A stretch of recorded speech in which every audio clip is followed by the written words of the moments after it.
Morning. Hi, keep putting your comments in. Let me know you're there. Let me know you can hear me okay.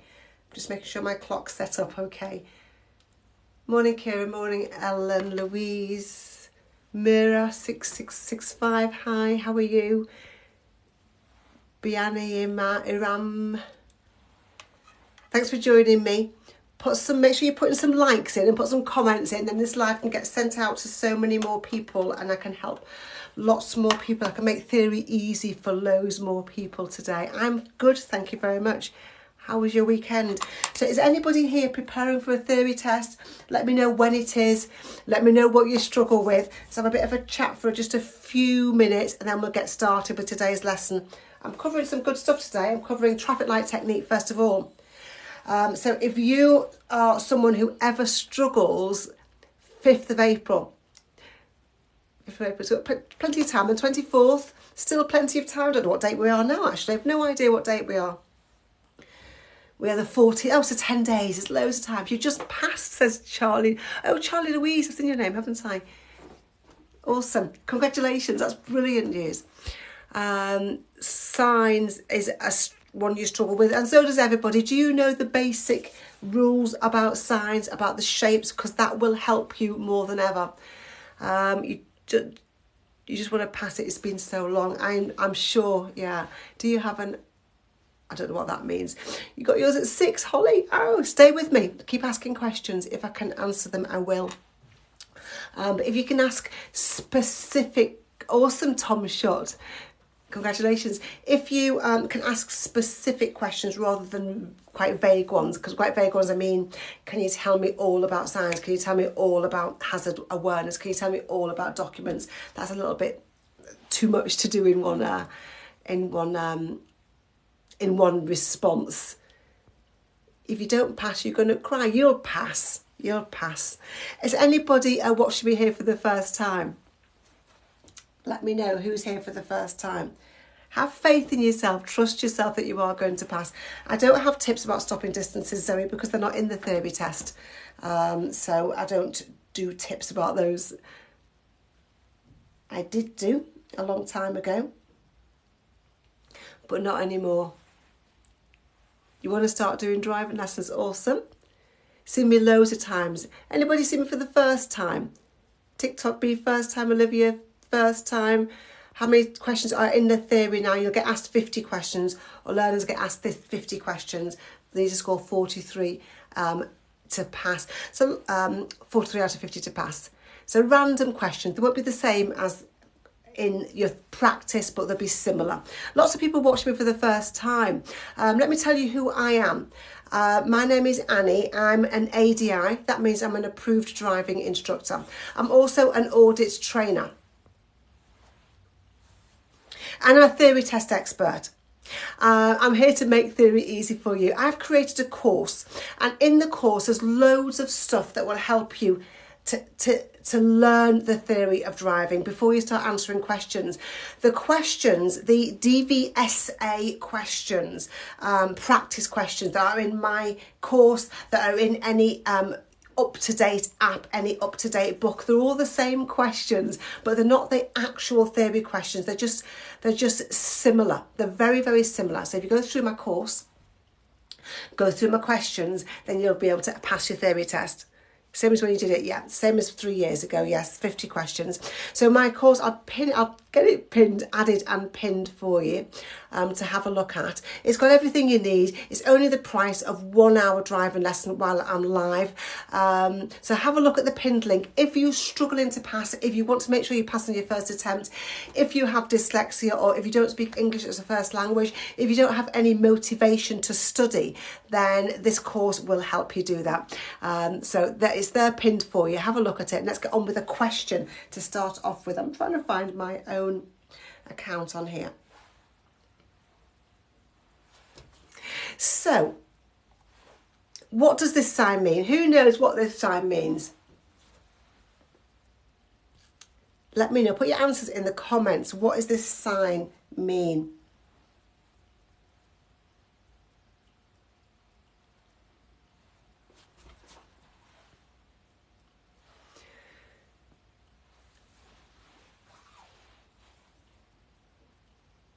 For anyone that's passed, congratulations, it's great to hear.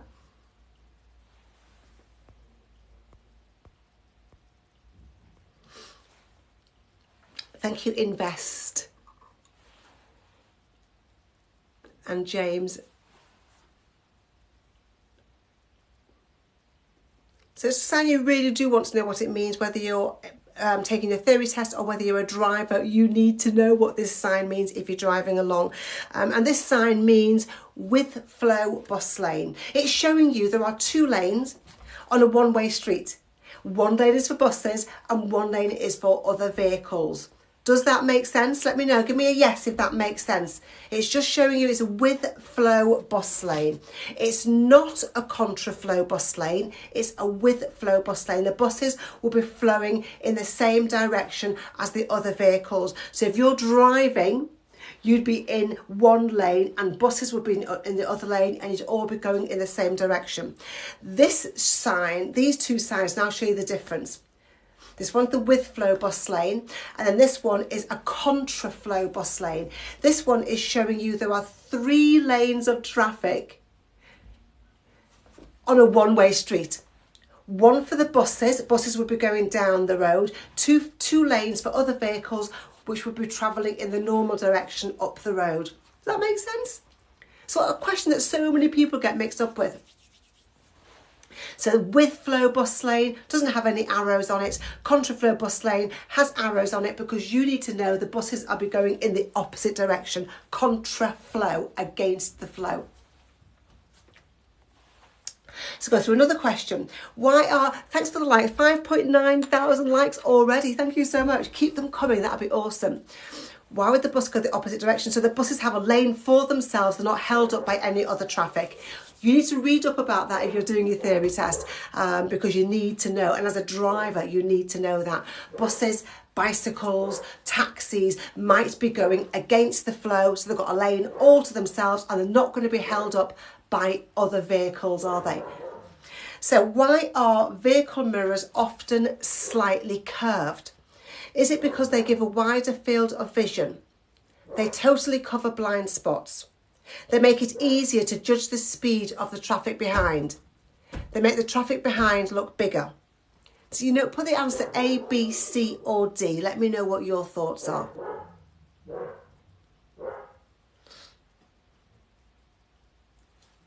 What do you think? If you don't know, just put I, D, K. I'll do a little explanation and we'll move on to the next question.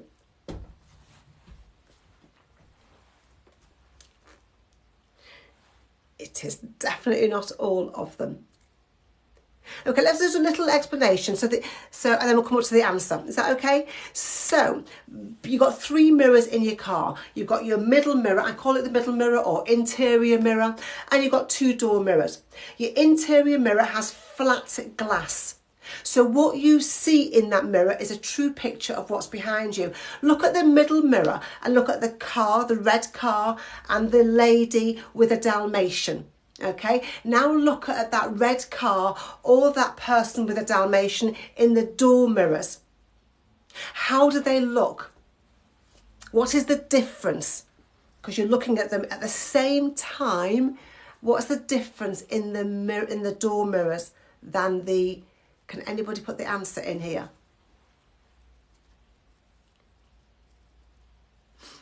Do they look the same? Do they look the same size? Do they look the same distance? They look further away, says Andrew. Yeah. So in the door mirrors, the car and the person and the dog look smaller. And if it looks smaller, that means they look like they're further away. They're not further away. They just look like they're further away. And that's because the glass in your door mirrors is curved like this. It's convex, curved, and it means that you don't see just up the road, you see out as well. So it gives you a wider field of vision. It helps you to see more. Does that make sense? Because the glass is curved, Haida. Absolutely. Daisy, yeah, brilliant. So why are vehicle mirrors often slightly curved? Your door mirrors are curved because they give a wider field of vision. You can see more. That makes sense. You get that one right? Or have you learnt anything? That's really what I want to know. More than did you get it right is have you now learnt something?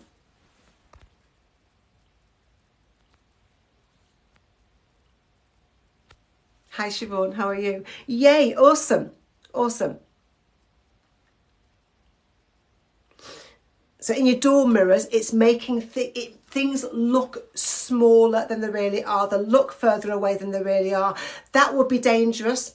If you made a decision based on what you saw in your door mirror, you could be thinking, yeah, I'm going to move into the right-hand lane, look in my door mirror, oh yeah, that car's miles away, and it's not. Okay, so why do they do that? The answer's there. They give a wider field of vision. You can see more. Another question. Let's talk about roundabouts. What signal should you give when you're going straight ahead at a roundabout? Should you signal left before leaving the roundabout? Don't signal at any time. Signal right when you're approaching the roundabout. Signal left when you're approaching the roundabout.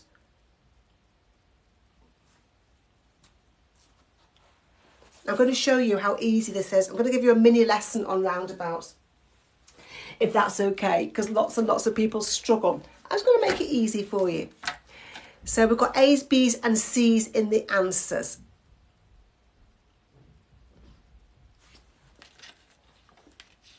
Keep them coming, keep the answers coming and keep the likes coming. That would be fantastic. A, C, B, A, B, A. Okay, so lots and lots of different answers, but lots of A's, B's and C's, and there's only one answer.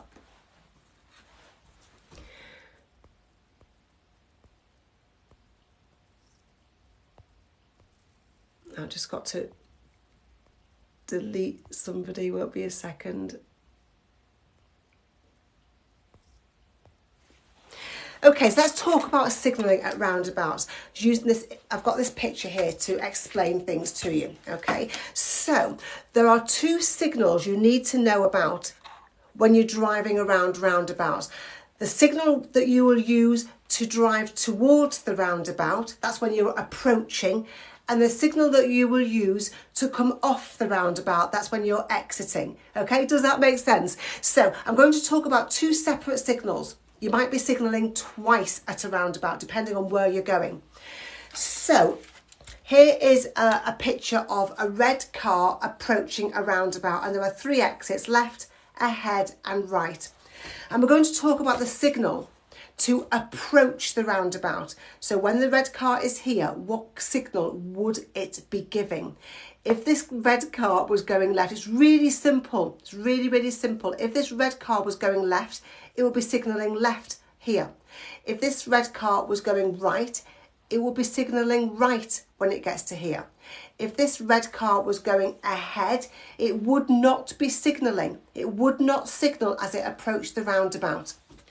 Exactly the same as if the red car was approaching a crossroads. If it was going left, it would signal left. If it was going right, it would signal right. And if it was going straight ahead, it would not signal. So the same, crossroads and roundabouts, exactly the same.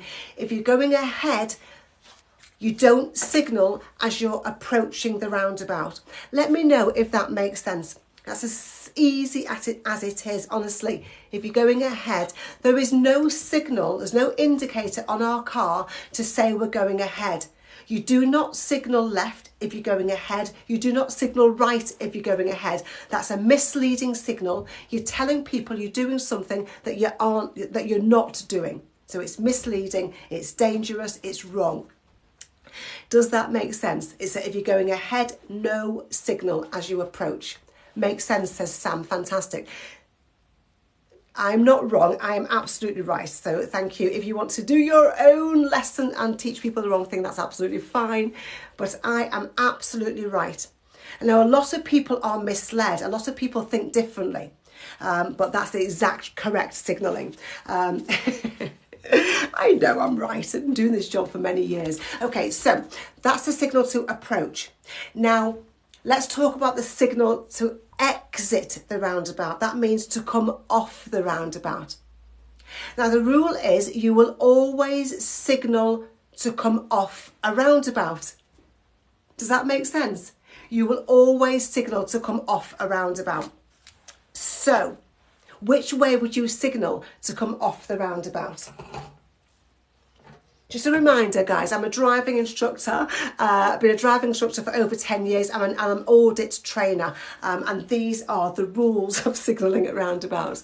I'm not talking about mini roundabouts, I'm talking about roundabouts. Okay, left, always left to come off. We're not in America. Always left to come off a roundabout. Fantastic. So here you're approaching a roundabout. You're going to go left, first exit. You'll be signalling left here already. That's the only signal you need. If you're going ahead, you do not signal on the approach. You signal left about here to come off the roundabout. If you're going right, you'll be signalling right here. You're signalling right until you get to here. Then you start signalling left to come off the roundabout. So you always signal as you're passing by the exit you want to take. You need to signal as soon as possible, but not too early. Just the same, the signalling is just the same as if we had that road with 3 separate exits. Straighten the road out, straighten it out, and you've still got 3 exits. If you were going down the first exit, you signal left here. If you're going down the second exit, you signal left about here as you're passing by for the first exit. If you're going down the third exit, you signal left when you got to about here as you're passing by the second exit. So you're always signalling left as you pass the exit before yours. Does that make sense? Does that make sense? Let me put some yeses in the comments if that makes sense. Thank you for sharing and thank you for all the likes. I really appreciate it. Got 19,000 already. That's awesome.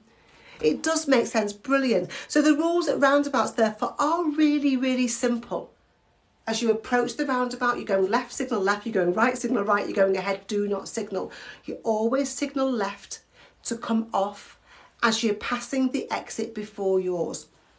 So the first thing we're going to do with this question now, come back to the question, and I'm going to get rid of 2 rubbish answers. What signal should you give when you're going straight ahead at a roundabout? And I'm going to get rid of don't signal at any time, because you always signal at a roundabout. So if you thought the answer there was B, now you think actually you always signal at a roundabout because you're always going to signal to come off.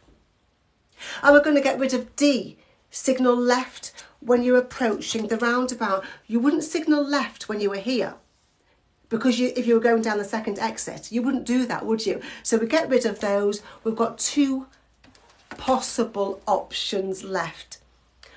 What do you think is the correct answer here?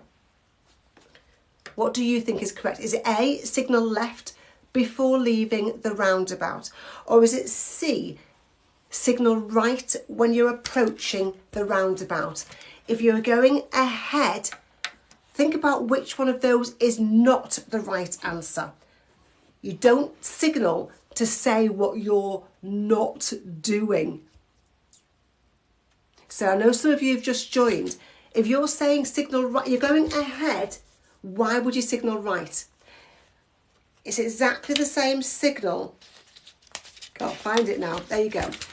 So the answer is exactly the same signal as you would give at these crossroads. Exactly the same. How should you signal if you're going straight ahead? Would you signal left before leaving the roundabout, or would you signal right when you're approaching? If you're going straight ahead, tell me what the right answer is, not what the right answer isn't. So what is the right answer, guys?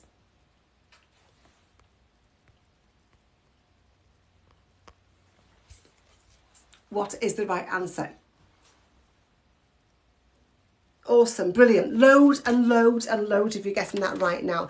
The correct answer is signal left before leaving the roundabout. You always signal left before leaving a roundabout. So if that answer is in the options, then it's going to be the right answer, isn't it? Thank you, Ayan. Isn't it? It's going to be the right answer because you always do that. Cool. Signal right when you're approaching the roundabout. Why would you signal right if you're going straight ahead? You would not signal right if you're going straight ahead. If you're going straight ahead, you don't signal on the approach, you just signal to come off. Let's do another one. How should you signal if you're going straight ahead at a roundabout? So if people are going to be telling me to hurry up or whatever, I'm going to just block them or mute them because I have to go at my pace. If the pace isn't good enough for you, then maybe watch it on YouTube or something so you can fast forward bits. So how should you signal if you're going straight ahead at a roundabout? Signal right on the approach and then left to leave the roundabout. Signal left after you leave the roundabout and enter a new road. Signal right on the approach to the roundabout and keep the signal on. Signal left just after you pass the exit before the one you're going to take. So lots and lots of words there. Thank you, Bubbly Brunette. It's fine. Some people just want to do it at a different pace, which is fine, but I can't go at everyone's pace, can I? I can't, it's not possible. There's 1,000 people on here. Cool. Cool, brilliant. So if you're still struggling, don't worry about it. You might have to hear this more than once. Okay, let's go through the answers. How should you signal if you're going straight ahead at a roundabout? Let's go through the questions one by one. Answer A, signal right on the approach and then left to leave the roundabout. Would you signal right when you're here if you're going straight ahead? Put a yes or a no. Would you signal right when you get to here? No, of course you wouldn't. You only signal right if you're going right. You don't signal right to go ahead. So no is the right answer. So we get rid of A. B, signal left after you leave the roundabout and enter the new road. So would you signal left when you get to here? After you've already left the roundabout? Yes or no? Just put yes or no in the comments. You wouldn't signal after you've left the roundabout. No, what's the point in that? You've already done your manoeuvre. You've already moved into the new road. So we get rid of B as well. What about C? Signal right on the approach to the roundabout and keep the signal on. So when you get to here, if you were going straight ahead, would you signal right when you get to here and keep the signal on? Would you do that, yes or no? No, of course you wouldn't. So the only option we've got left there is D. You would signal left just after you pass the exit before the one you want to take. Notice there are two answers that say signal right, signal right.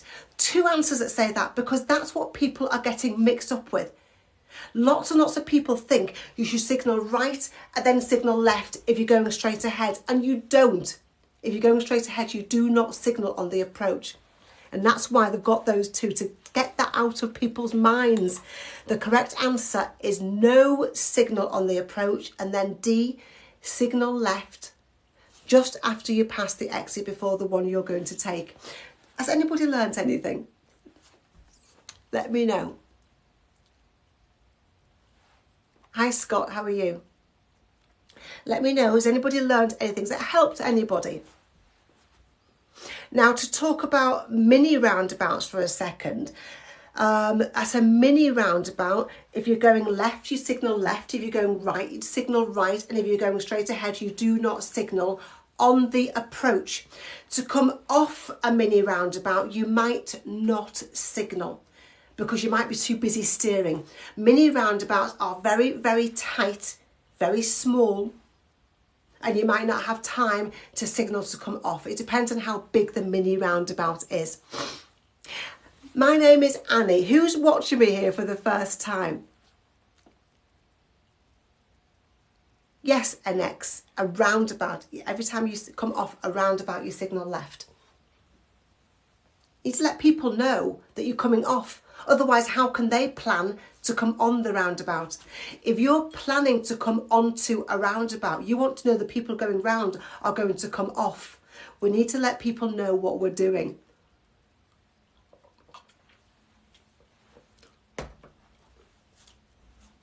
Loads of people watching me for the first time. Awesome, welcome. Welcome to people that have been here before. Thank you for coming back to me. And let me tell you who I am so you know who I am and what I'm doing here. My name is Annie. I'm an ADI. That means I'm an approved driving instructor. And I've been a driving instructor at grade A level 1 for about 10 years. I'm also an audit trainer. That means I'm on the official register for driving instructor trainers. Be awesome if you can tell me where you are watching me from. What part of the country are you? I'm an audit trainer and I run a driving school in Cheshire. So Knutsford and Northwich are the areas that I teach learner drivers. I'm also a theory test expert. Keep them coming, guys, for people from all over the place. Awesome to see you. I'm a theory test expert. I help people to pass the theory tests, and I decided to do these live lessons as well as have my course, because I'll pin my course for you to have a look at. You can have a look at it in my bio. Because so many people are struggling. 53% fail rate on the theory test. I thought I can make theory easy for you. For this course, I was awarded Most Innovative Driving School, and my driving school, which is called Spot On Driving, has been awarded Superior Achievement and Excellence, which I'm really, really proud of. But I'm more proud of the fact that the DVSA, yes, Winsford, yes, the DVSA have looked at my courses, all my theory courses, and they're really happy with them. And they've decided to give me the most updated questions. So you'll find all the most updated questions. You're guaranteed the most updated questions in my theory courses, which is awesome. So when they added new questions a couple of weeks ago, they were in my course straight away, and a video tutorial to explain it to you. I'm going to go now through the traffic light technique. Does anybody struggle with, or anybody want to get better at hazard perception? Let me know. Do you struggle with hazard perception, or do you want to get better at hazard perception? Oh, no, sorry, not hazard perception, traffic light technique. Okay, so does anybody struggle with or want to get better at knowing the colours of the motorway studs? So forget that, I'll do hazard perception later. Motorway studs I'm doing now. Does anybody struggle with remembering the colours of the motorway studs? Let me know. Awesome. You won't. So by the end of this is one of the lessons in my course, and I'm going to make it super easy for you. So first of all, some people will be saying, some people who are maybe not even from this country, what are motorway studs? What are you talking about, motorway studs? Can anybody help? Put a comment in. What do you call, or your family call, or have you heard other people call motorway studs? Put a comment in. Let me know. I'm just going to get my traffic light so I can help with this technique.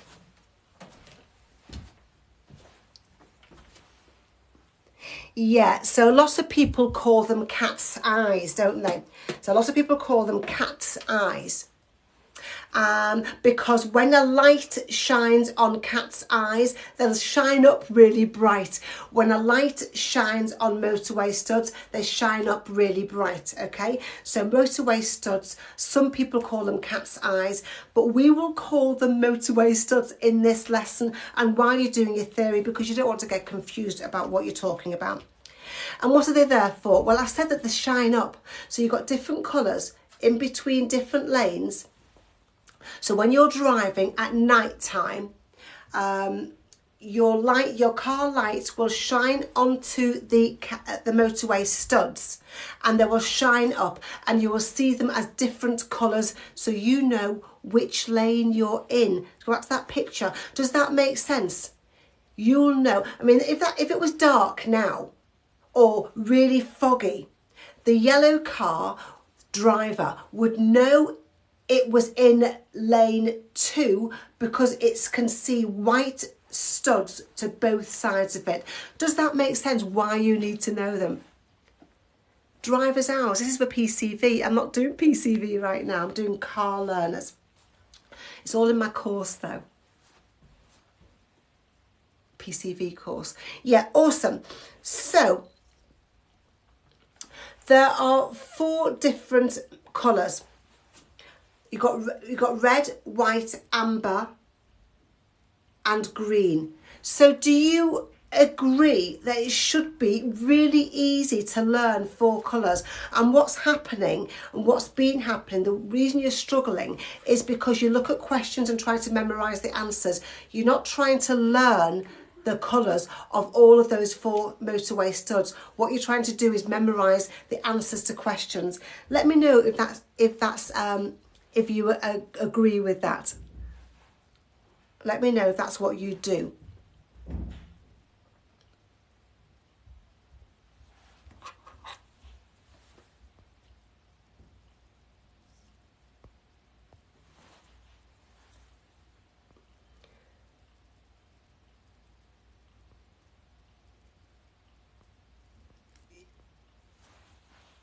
Loads of people do. But I'm going to teach you those 4 colours. It's super easy. 4 different colours and where they are. And you're going to find it really easy by the end of this. So keep putting the comments on. What colour are the motorway studs between lane 1 and the hard shoulder? So just pop that answer in, what you think the answer is, and then I'm going to go through my technique with you, okay? And you're going to find it dead easy at the end of this. I'm going to explain where 4 different colours are using a special technique that I created. So pop your answer in. What do you think it is? If you don't know, just put some kind of comment in. Then I know that I'm not just standing here talking to myself. I know that I'm talking to you and you're responding. It's got to be an interactive lesson. So lots and lots of answers coming in. Now, keep them coming. Awesome. I love to see how many people are thinking different things. And then and even the I don't knows, I want to see them. So brilliant. So I've had A's, B's, C's, and I've had D's in the answers. I'm going to make it dead easy for you. I'm going to share my traffic light technique. Let's go through traffic lights first of all. This is part of the technique where you have to join in and tell me what the answers are. Cool. So what does it mean if the red traffic light shows? I know you know what it means. Just pop it in the comments anyway. If you're watching me live, what does it mean if the red traffic light shows? Put the answer in. Say the answer out loud to yourself. Say it out loud to yourself because it's going to help. This technique is going to go into your head when you go through this process with me. Awesome, Scott, Mabby. Dancing Daisy, awesome, brilliant. And Remy, 293, fantastic. Red means stop and wait. Again, just say it out loud. This technique will help you. What does it mean if the green traffic light shows? What does it mean if the green traffic light shows?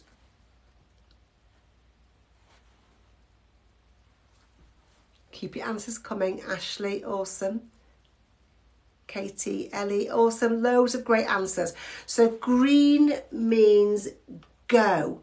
Okay, green means go. Now, I'll just go very, very quickly through the traffic light technique.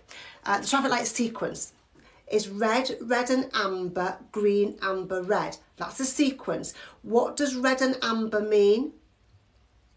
What does red and amber mean?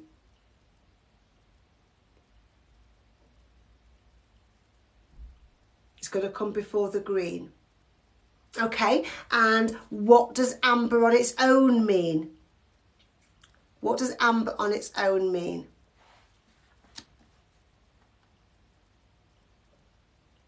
Cool, love to see loads of great answers coming in.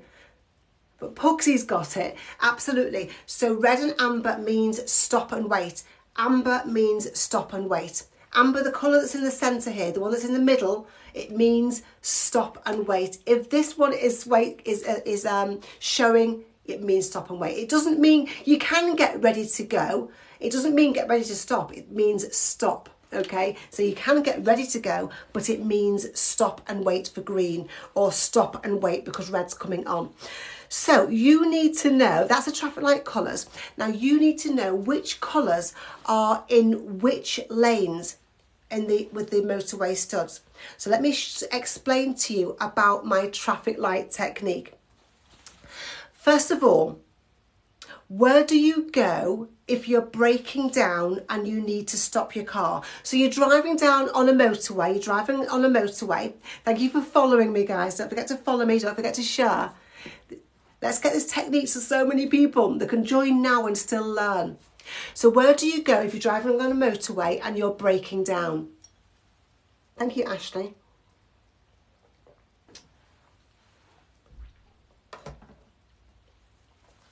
Fantastic, great answers. You go onto the hard shoulder. So if you're driving along and on a motorway and you're in an emergency or you're breaking down, you go onto that extra lane on the left called the hard shoulder, and you go on the hard shoulder to stop and wait for help. Red means stop and wait. You go on the hard shoulder to stop and wait for help. So what colour studs do you think are next to the hard shoulder?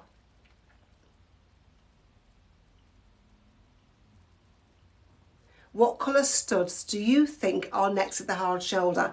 Absolutely, red studs are next to the hard shoulder. I'll just repeat that. Red means stop and wait. You go on the hard shoulder if you need to stop and wait.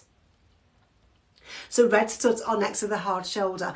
Give me a yes in the comments if you now know that you will know forever, always, where the red studs on the motorway are. If you're in lane 1, you're going to have red studs next to you because you're next to the hard shoulder. Does that make sense? You don't know, not I hope so, you definitely will. I know you will. Have faith in yourself. If you tell yourself you'll remember, then you will. There's 4 colours to learn. You've learnt one of them. We've only got 3 left. Fantastic. What's the lane called that you use to go on and go off a motorway? Does anybody know what that lane is called? So when you're coming off a motorway, when you're coming onto the motorway, you use a special road. And what's that road called? Loads of great answers coming in. If you don't know, don't worry, other people will teach you and I will confirm it now. Yeah, absolutely. It's called a slip road. So remember, I've said a slip road is the lane that you use, the road you use, thank you, little dinner, the road you use to go off and to come on to a motorway. A slip road, you use a slip road to go on or go off.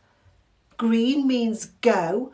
So what colour studs do you think are next to the slip roads? Thank you, Pretty. And Nick, thank you. What colour studs do you think are next to the slip road? So now you know where the green studs are, red studs are, you know where the green studs are, don't you? Yeah, so put some yeses in the comments because your yes is a nod to me. So put some yeses in the comments. Thank you, Ayan and Nicole. You know where the red studs are, you know where the green studs are. Yay, awesome. So what lane would you be in if you had red studs next or green studs next to you? What lane would you always be in if you've got red studs next to you or green studs next to you? Faith, yeah. Is it lane 1, 2 or 3? Is it lane 1, 2 or 3? You know it, don't you? Yeah, in the left lane, lane 1. If you're in lane 1, you're always going to have either red studs because you're next to the hard shoulder or green studs because you're next to a slip road. Fantastic, you know it now. That's 2 you know, and there's only 4 to learn. Next one. What's the centre of a motorway called? Can anybody put the answer into that? The centre of a motorway. What's it called? UCJ, awesome. Faith, awesome. Anybody else?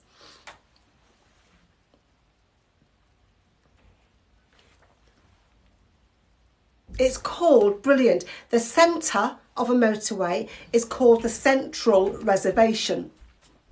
Okay, so you've got, look here, you've got 3 lanes of traffic on a motorway going up the road, 3 lanes coming down the road, and you've got the centre, the middle bit, and it's called the central reservation. You don't always have 3 lanes on a motorway, but a lot of them do. So let's come back to my technique. We've got 3 colours here. We've got red at the top, at the bottom of my traffic lights is green, and the colour that's in the middle, the colour that's in the centre of my traffic lights is amber. So amber is in the centre. So what colour studs do you think are in the centre, next to the centre of the motorway? What colour studs do you think are next to the centre of the motorway? You know it, don't you? Look at this, you've got top red, bottom green, in the centre is amber. So what colour studs do you think are next to the centre of the motorway, which is called, of course, the central reservation?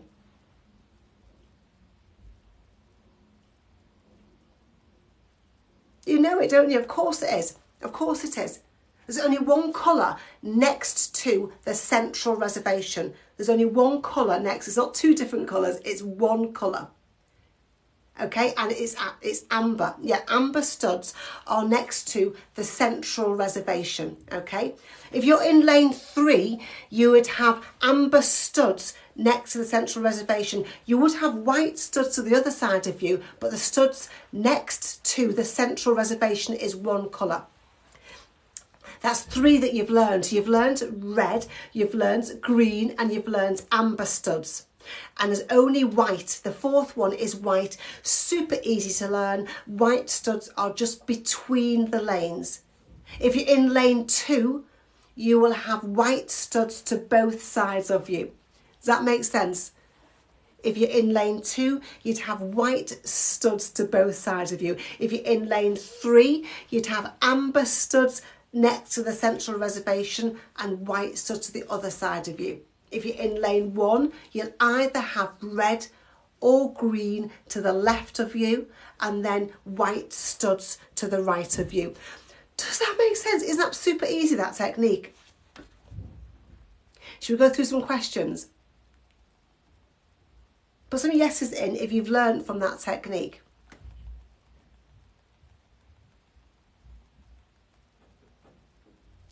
Awesome, Erin, thank you. Yeah, brilliant, brilliant, fantastic. Let's go through some, thank you, Ashley, questions. What colour are the motorway studs between lane 1 and the hard shoulder? Are they red, white, amber or green? So next to the hard shoulder, remember what I said before, what do we use the hard shoulder for? You're all getting it right, that's amazing. It's super easy when somebody teaches you, it's super easy when you have a technique to help you remember. So you're absolutely right, well done.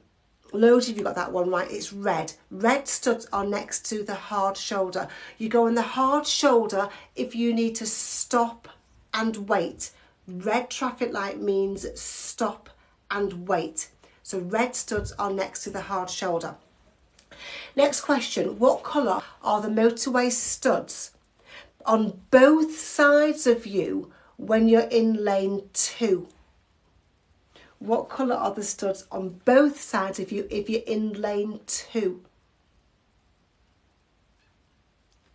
You know it, don't you? Awesome. That's brilliant to see. Brilliant. Okay, so if you're in lane 2, look at the yellow car on the slide. If you're in lane 2, the studs to both sides of you are white. I've done them as lines so that you can easily see them, but the studs on both sides of you are white if you're in lane 2. What colour are the motorway studs between lane 3 and the central reservation? Thank you, Alfie. Between lane 3 and the central reservation, which is the centre of the motorway. I'll hold my studs up, my traffic lights up so you can think about my traffic light technique. Loads of great answers now. Has this technique helped anybody? Thank you, Alfie. Thank you, Ayan.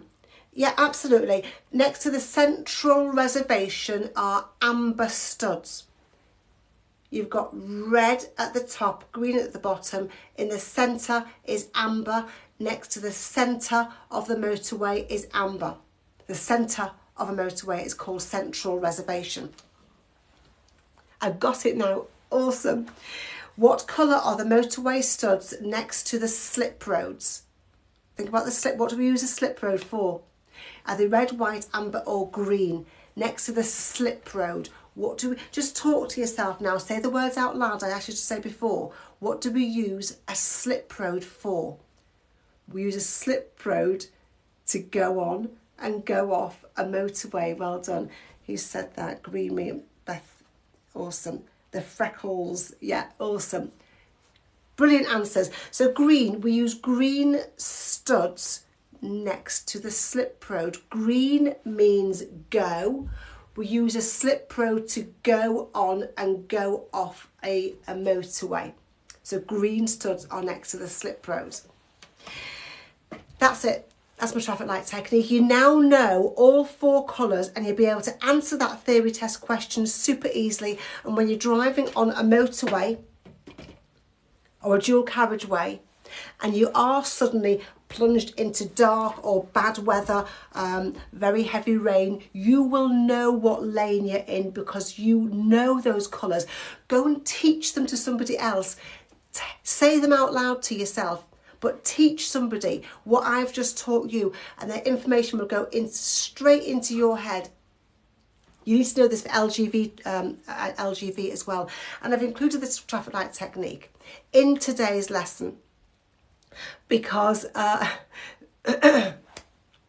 because so many people are getting those questions wrong. They just don't understand them. They memorise questions to answers in the theory test and then the question is asked slightly differently in your real test, so you get the question wrong because you don't properly understand it. And that's one of the reasons why there's 1.9 million tests taken, 879,000 passes and 47% pass rate. And that's why the fail rate is 53%. Isn't that just way too high? Who agrees that that is way too high? 53% failing.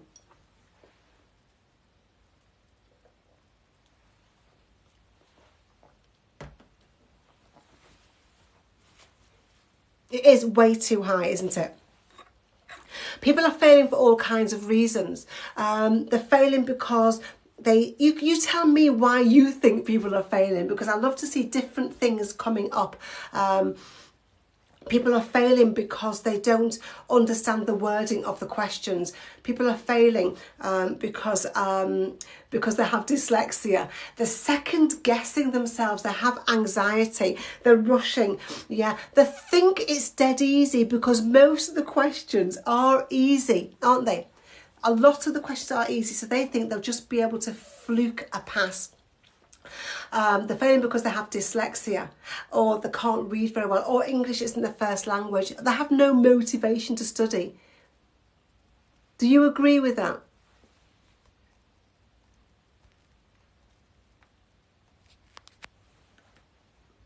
They fail that has a perception part because they don't properly learn what they're looking for and what they're doing. They just go and have a go at it. Thank you, boss. They just go and have a go at it. And that's not the way to go and take an exam, one that's serious and one that's going to give you a lifelong skill of driving. There's not enough seriousness. It's just go and have a quick go at an app and then go and take the test and try and fluke a pass. And then failing is frustrating and it's embarrassing. Thank you, Sarah Lou. It's a waste of time and it's such a waste of money. How many people have failed more than twice or more? Because 2 fails is £46. Isn't that a waste of money? What do you think? Is £46 just a waste of money? And then what happens is, you subscribe to me on YouTube, awesome.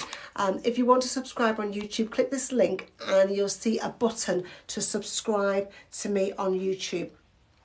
You see a button to sign up for my theory test course. It looks like this. You'll see a button to subscribe to me on YouTube, and you see a button to go to a test nerves course if you are particularly anxious, and that'll be really good for you. You can't book your driving test if you haven't passed your theory test, and so I want to teach you to pass. Who agrees that I've just taught you the 4 motorway studs colours using my traffic light technique, and you will now know them forever? Just let me know if you agree, if I have helped you today learn those colours, and you'll now know them forever. It's ingrained, says Sarah Lou. Awesome.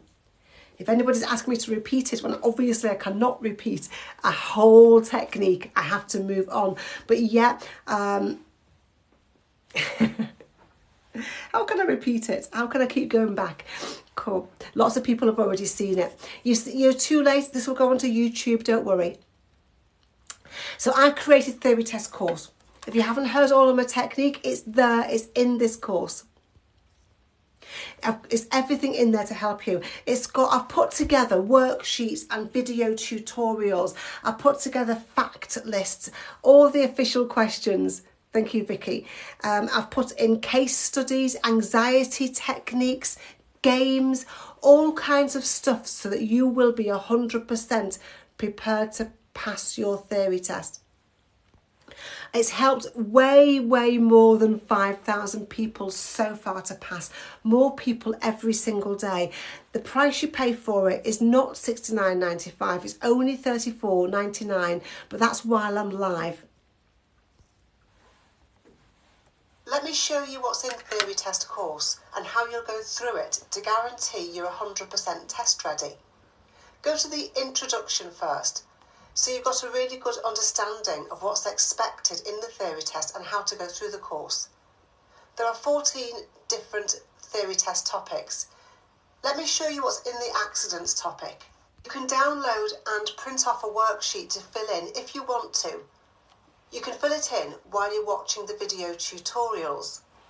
Then you can listen to a fact list before you go and have a go at all of the official DVSA practice questions for that topic. When you've got all of the questions correct, have a go at the mock test for that topic. And when you get 10 out of 10 in the mock test, move on to the next topic and go through all of the topics in the same way, so that by the time you get to the case studies and the full mock tests, you'll find answering the questions easy. This course is amazing. It helped me pass. Worth taking a look if you're struggling. Thank you, Alfie. That's awesome. So it's pinned there for you to have a look at. If you suffer, does anybody here suffer from, or do you know somebody who suffers from anxiety? Let me know if you do. I realised so many people were failing driving tests, theory tests, and it wasn't because they didn't have the ability, they didn't have the skill, they didn't have the knowledge. It's because they suffered from anxiety and they were second guessing themselves, not trusting themselves, unable to even perform sometimes or read the questions correctly regarding the theory test. So I became an NLP master practitioner. I spent months away, months preparing, revising, doing exams to become a master practitioner of hypnosis, a master confidence coach. And then I put techniques into this course that will help you get rid of anxiety, and it'll help you go to your test feeling calm and confident, which is awesome. You will not fail through anxiety when you go through these techniques in the days leading up to your test. There's also techniques to help you score well in your hazard perception test. There's also techniques to help you answer any multiple choice question. And the free bonuses that are in the course are hazard perception course, a full course about hazard perception worth $9.99. A hypnosis course worth $14.99 with 3 tracks in it. You got those tracks forever. One's for theory test, one's for driving test, and one's for driving. 2 free ebooks, top 10 reasons for failure, top 20 hardest theory test questions. That's £35 worth of bonuses that you get if you sign up while I'm live. Stay with me, I've got another awesome technique coming. The next technique is my 3-click technique to help you with hazard perception. So stay with me. Some questions that people often ask, how many times do I pay? You pay once. How long do I have it for? You have it forever. It's your course for you to use forever. People ask me how long will I take to go through it? I can't answer that question. I don't know you, but most people take between 2 and 6 weeks to go through it. Some people do it in a week. You may have done loads and loads of revision anyway, just have 1 or 2 bits that you need help with. I've helped you already today with that. I've helped you already. I've helped you to answer that extra question about motorway studs. You will always know. As soon as you start the course, if you sign up, you'll get an email straight away. You can start it as soon as you're ready, today, now, if you wanted to, and you will really quickly start to see and hear how you're going to pass, and you'll really quickly feel confident. That's what people message me. They email me and saying, I only signed up yesterday. I already feel like I know I'm going to pass, and they do. Here's a message that I got from one very happy mummy. I just wanted to let you know I bought Test Buddy, that's my course, after finding you on TikTok. I gave myself a month to practice and had my theory test today. This was my 3rd time taking it, and with 2 small children, it was pretty difficult to revise and keep up with your videos and mock tests on Test Buddy. But although I didn't complete it, I managed to pass today. One very happy mummy. Isn't that awesome? Here's another one. Can I just say a massive thank you to Annie Winterburn for the support she gives people on TikTok and also via the Test Buddy course. I have major dyslexia and anxiety, and I've failed my theory twice now. I purchased the course and watched her live videos every time, and this morning I went to my 3rd attempt and I passed. Thank you once again, Liam. Isn't that awesome? So proud to receive those emails from people and to get those kind of results. But I know the course will help you. So have you got any particular questions for me before we move on?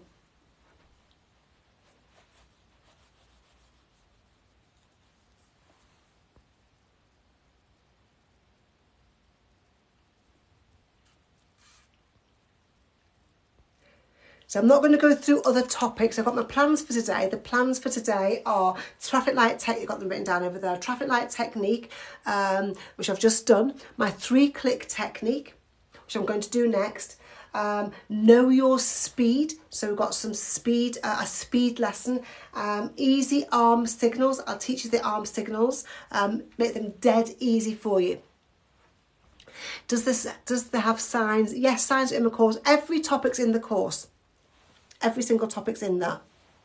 For every topic there is a worksheet. For every topic there's a fact list. For every topic there are video tutorials. For every topic there's all the official practice questions. For every topic there is a 10-question mock test. That's for all 14 topics, and there's more sections in that. And all you pay is $34.99 for the whole course, which is about the price, as you know, of one single 1-hour driving lesson. Don't forget to follow me. Send me some likes, guys. That'll be awesome. So double tap the screen. Send me some likes. Let's get me up to 75,000. That'll be awesome. I'm on 57, just under 57 now. That'd be brilliant. The most ever is about 220. So I can't wait to beat that one day. Don't forget to subscribe to my YouTube channel by clicking on the link below.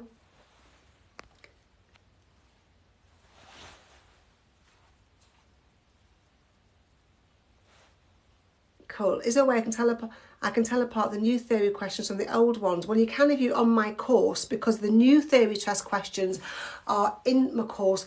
There's also a section that says new questions. Okay, so if you're on my course, you'd find it easy to know what the new questions were. But there are 6 new questions. 4 of them are about vulnerable road users, so about turning into new roads and pedestrians, that new rule.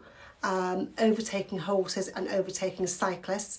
And there's 2 new questions about re-entering a motorway after you've broken down. Do I show them on my lives? Yeah, I show them pretty much every day last week on my lives. My name is Annie. Let me know if it's your first time watching me. Let me know who has not seen the new questions.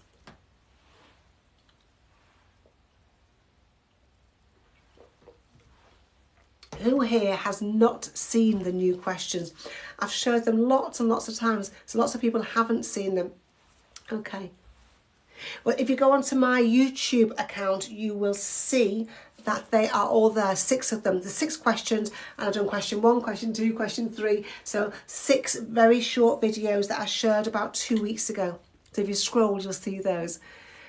You see them every time in my course. Absolutely, I am. They're there, aren't they? It says new questions, but also, you don't need them, Alfie, do you? It also has them within the topics. My name is Annie. I'm an ADI. That means I'm an approved driving instructor. I'm also an audit trainer. That means I'm on the official register for driving instructor trainers, and I'm a theory test expert. Have you got a theory test coming up? Do you struggle with your theory test? Lucy, you got yours on Wednesday. You'll be fine. Any advice for PDI? At the moment, what PDIs are doing, PDIs who I'm helping, is they are using this same course, and I sign them up for all the PDI questions in another app, because my course isn't ready yet. My part 1 course isn't ready. If you want to sign up for this course, then message me and saying, give me the PDI questions, and I can do that. That's what a fair few people are doing at the moment. Because all the stuff that learners need, you need plus more. Okay, so PDI, that's a trainee driving instructor, guys. So people always ask me about, there's lots of other theory tests, not just yours. There's trainee driving instructors, there's lorry drivers, bus drivers, motorbike riders, different theory tests. So I'm a theory test expert, and I've been awarded Most Innovative Driving School for my theory test course. I've been awarded Superior Achievement and Excellence for my driving school. I'm incredibly proud of those awards, but I'm even more proud of the fact that the DVSA have looked at my courses and have provided me with all the most updated questions. So when they added new questions, they let me know immediately, and I put them into my course immediately. So if you're struggling, please invest in yourself and sign up for this course. You will pass. Let's go through another lesson. And this lesson is going to be all about my 3-click technique to help you to score well in your hazard perception. So let me know, do you struggle with, or do you want to get better at hazard perception?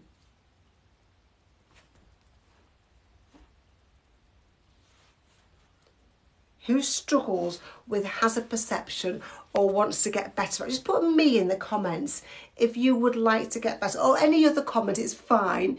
Yay, Freya, that's awesome. Well, I know for the people that say they want to get better, I know this lesson will help you to get better. For people who say that I'm awful, well, this will help you to get better.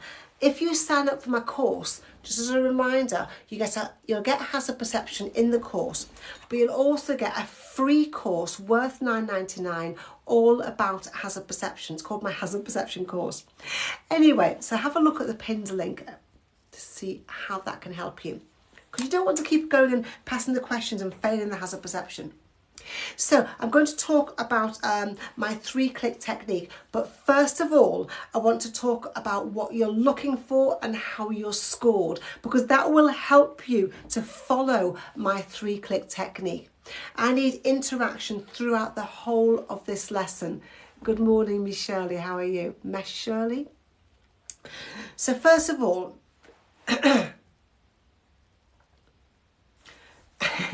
So my nan said she didn't have to do a test in the old days.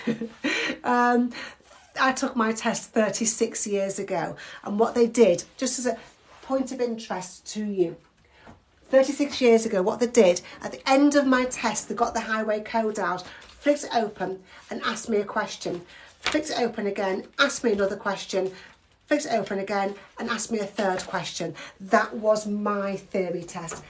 I don't even think I got the questions right. So it's much, much harder for us now, for you now. Okay, so you're looking for moving hazards. What people are doing is they're looking for the wrong things. They are in their hazard perception test. They're clicking for the wrong things. Okay, so as a driver, you should be looking for everything. You should be looking for everything. Your eyes should be looking forward. You should be looking out to the sides. You should be using your peripheral vision. You should be checking your mirrors all the time. Your eyes should be moving all the time. But in your hazard perception test, they're testing your ability to spot moving hazards and to react to moving hazards. So you're looking out for things that are going to make you stop, swerve or slow down. But they are moving things. They're moving, just like children, tractors, motorbikes, cows, cyclists, dogs. That's the kind of stuff that you're looking for. So answer me this question. Put yeses or no in the comments. Would you click if you saw this sign? You're doing your hazard perception test. Would you click for this sign? Put yes or no in the comments. And don't worry if you get it wrong, because I will help you.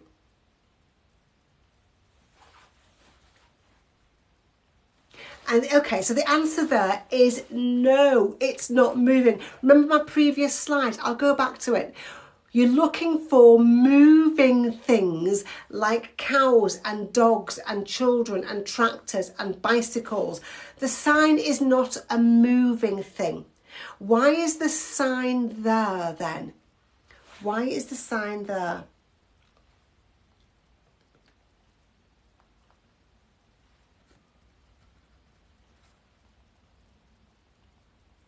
It's a warning sign. It's warning you of something. Great answers. Yeah, absolutely. So if you see that sign, how should you react if you're a driver?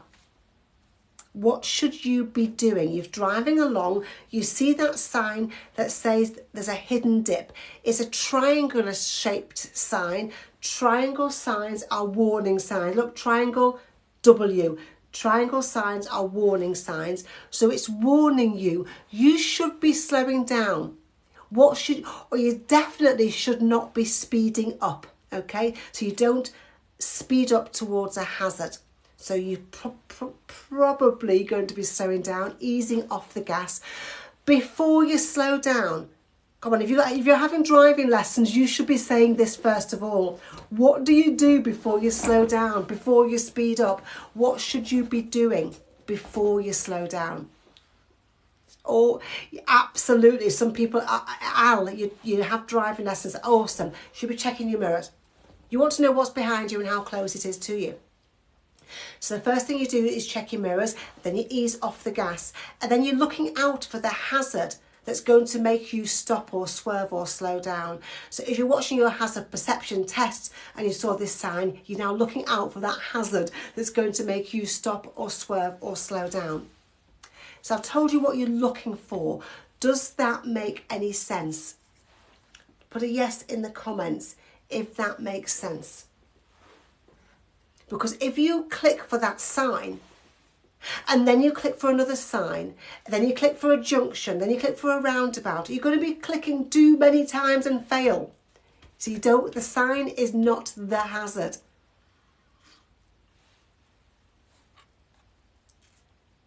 Cool. Let's talk about scoring. You're going to score between 0 and 5 for every hazard. 5 is the most you can score. 0 is obviously the least you can score. Okay? The pass mark is 44 out of 75.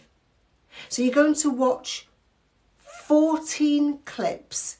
You're looking out for 15 hazards. That means one clip has 2 hazards in it. Okay, so you need to score 44 out of 75 to pass. That means for every single hazard, for all 15 hazards, if you scored 3, you'd score 45 out of 75 and you would pass, because the pass mark is only 44. So just give me a yes in the comments if you understand that the highest you can score is 5, but if in your practice you're scoring 4s and 3s, that's good enough. Just put a yes in the comments if you understand that, and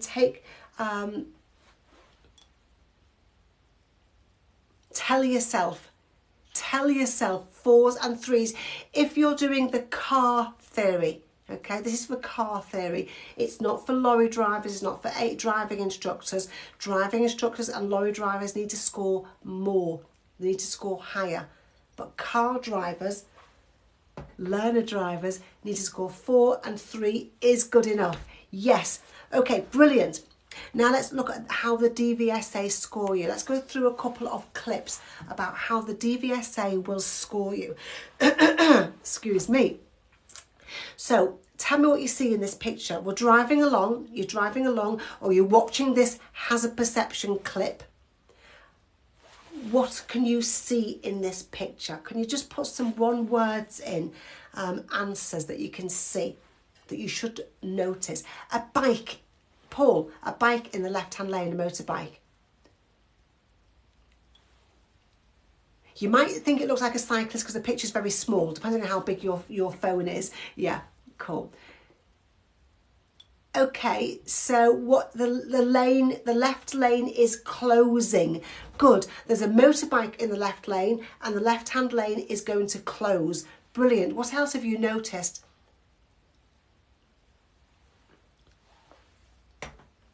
Cool. So the motorbike and the left-hand lane is closing. It's wet. Fantastic. Yeah, it's wet and it's dark. Brilliant. All these things to notice. And there's a car in front of you. And what kind of road are you on? It's dark, it's wet. There's a bike in the left-hand lane, there's a car in front of you.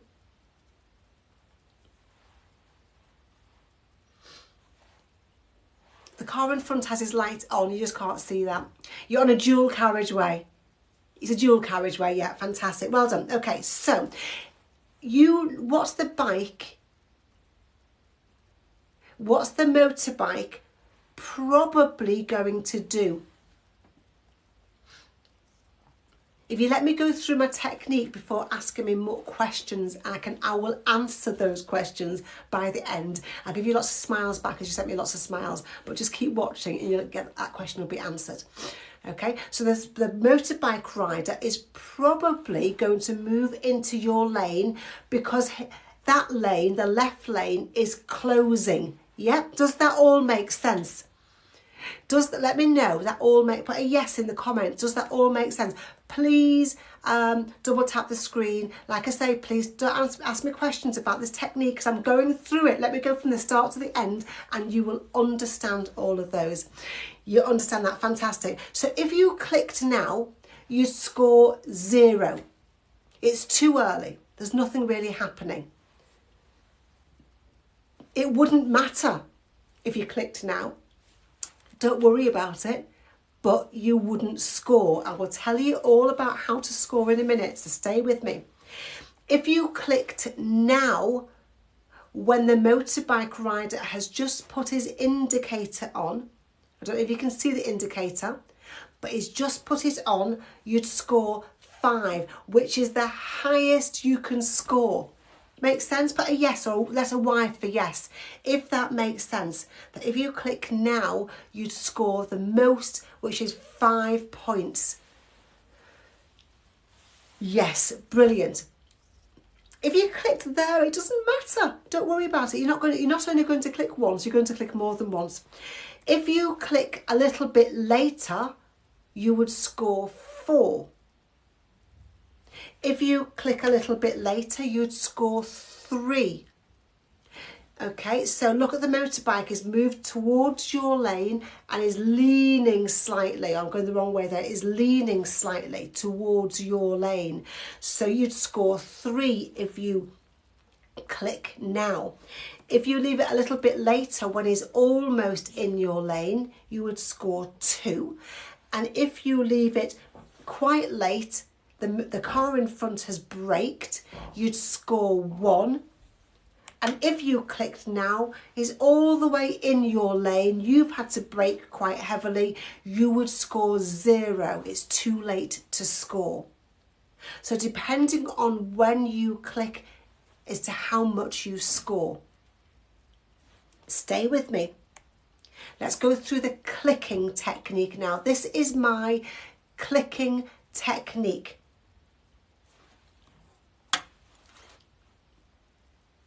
So, you're driving down a road, lots of houses around,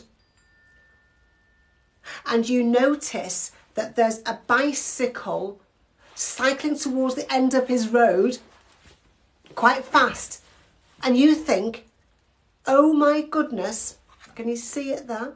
Oh my goodness, he's not going to stop. It's going to ride right out in front of me.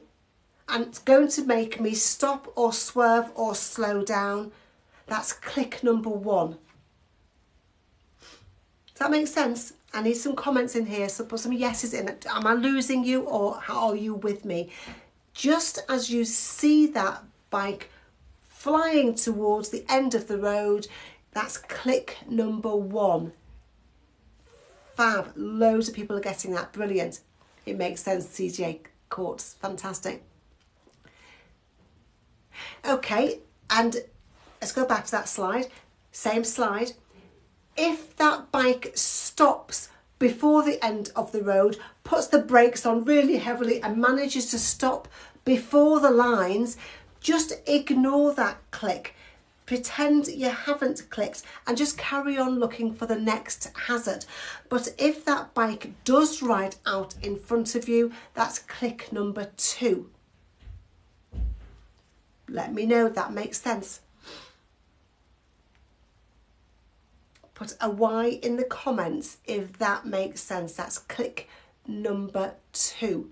Yes, awesome. And when the bike is all the way in front of you, that's click number 3, which is one more click for luck. So I've talked about a 3-click technique. You're going to click at least 3 times for every hazard. Shall we go through that again with another? Let me just answer me a question. Who is seeing this for the first time?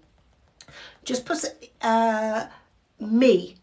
Just put the word me, M-E, if you're seeing this for the first time.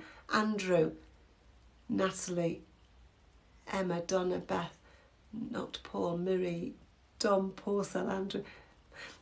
I know you aren't, Marisha. Yeah, awesome. Okay, so it's really, really great. Lots and lots of people are seeing this for the first time, which is brilliant because I have done this lots and lots of times before, but it's nice to see I'm helping new people. Let's go through it again. So this is an official DVSA practice theory clip, Morning Trucker Nate. You can see you driving down another residential area. You've got a junction to the left and to the right, and out of one junction you can see a learner car and it's juddering towards the end of the road like this, and you're thinking to yourself, oh my goodness, that learner car is going to drive right out in front of me. It's going to make me stop or swerve or slow down. That's click number 1. Let me know if that makes sense. You think it's going to pull out in front of you is click number 1. Because it's almost at the end of the road. If that learner car doesn't pop out in front of you, Don't worry about it. It doesn't matter. Don't click anymore. Just carry on looking for the next hazard. But if that learner does pop out in front of you, that's click number 2. That makes sense? Yeah, click number 2. It does pop out in front of you. And when the learner car is all the way in front of you, that's click number 3, one more click for luck. We're talking about potential developing actual hazards. We absolutely are. We absolutely are. And I'm just explaining it in a very, very simple way. So potential, you think it's going to be a hazard, it's developing into an actual hazard. Yeah, fantastic. So, what I've said is my 3-click technique. You think it's going to pop out in front of you. It is going to pop out in front of you, and it's all the way in front of you. What I don't want you to do is go click, click, click, click, click, click, click, click, click, click, click. I don't want you to do that because you could possibly score 0. They would think you're failing. Does that make sense? Just put a letter C for click if you're not going to go click, click, click, click, click, click, click, click, click, click, click, click. Put the letter C for click if you are not going to do that, if you understand that you shouldn't do that, because it's so, so important to scoring well. Because if you get 0 for one clip, then it's really going to lower your score. You can still pass if you get 0 for one clip, but not if you get 0 for a couple, 2 or 3 and 4. Fantastic. Okay, so you're not going to do rapid clicking. What else are you not going to do? Put the letter P if you understand you're not going to click in a pattern. That means click and click and click and click and click and all the way through. Or click, click and click. Click, click and click. Click, click and click. That's a pattern, isn't it?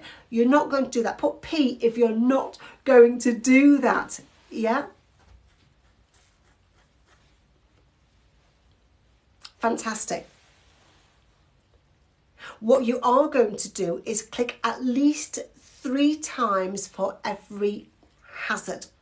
It doesn't matter if it's 4 times or 5 times, maybe even 6 times, but I wouldn't click too many more than that, okay? Does that make sense? 4, 5, 6 is okay, but I wouldn't click any more than that. But don't only click once. You can only click once and score well, but you've got more chance of scoring if you click more than once. Whoever clicks too early and scores 0, let me know if you've ever clicked too early and you don't score, you score 0. Just put me in the comments if that's you.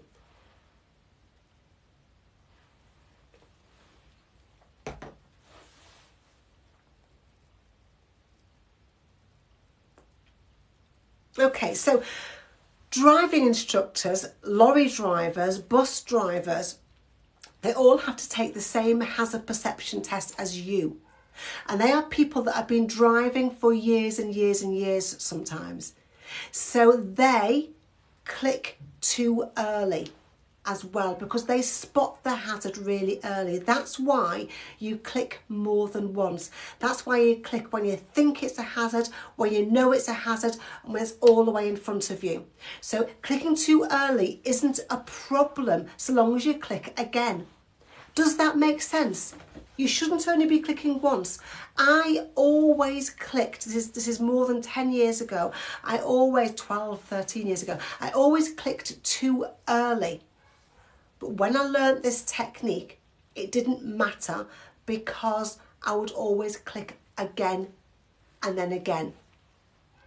That makes sense, guys? So clicking too early is not a problem. It just means that you're spotting hazard really, really well. But just make sure you click again and then again. Does that make sense? So all the people that say, I've just clicked too early, that's because you have got good hazard perception. You've got good awareness. You just have to make sure you click again. Otherwise you won't score. I'll just show you this. Let me just find a fresh bit of paper. Okay. Okay, so if this is the clip running along, and this is 0 minutes, and this is 1 minute, okay, that's the end of the clip. That's the beginning of the clip, that's the end of the clip. And they have a program set up to say they want you to click somewhere in there. Okay, you can either score 5, 4, 3, 2 or 1. If you click here, you score 5, here you score 3, here you score 2, here you score 1. If you click here, it's too late. If you click here, it's too early. You score 0. Okay, anywhere else, you're going to score 0. So you need to make sure you click in that scoring box. You can click a few times in that scoring box. But if you click too early, you're not clicking in the scoring box, the scoring window, and you wouldn't score. Is 6 or 7 clicks for one hazard okay? Yes, it is. So I've explained to you and I've helped you with, keep double tapping the screen, guys. Let's get it to 100,000. That'd be awesome. 100,000 likes. So double tap your screen to give me some likes while I'm going through this. So you're looking, I told you what you're looking for. I've explained about how the DVSA score you, and I've explained my clicking technique. So let's recap.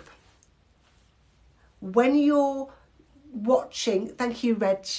When you're watching a hazard perception clip, what are you going to score for? Are you going to score for things like horses, cars overtaking, dogs, children? Or are you going to score for things like arrows painted on the road, by signs, parked cars, traffic lights? Thank you, MPC London and Shane. Which one of those are you going to score for? A or B? Thank you, Ayan.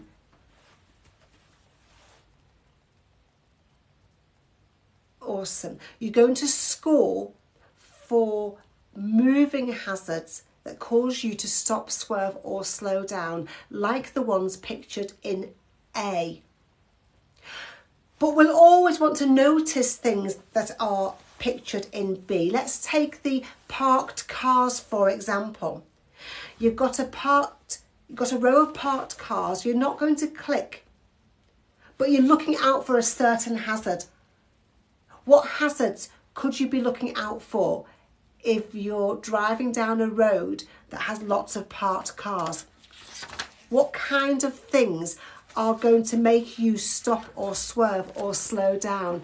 Cars coming out, children, people stepping out, children again, yeah, people walking in front, oncoming cars, doors opening, pedestrians, cars parked too far out. You're in danger of clipping the mirrors, aren't you? I love the doors opening one. What else?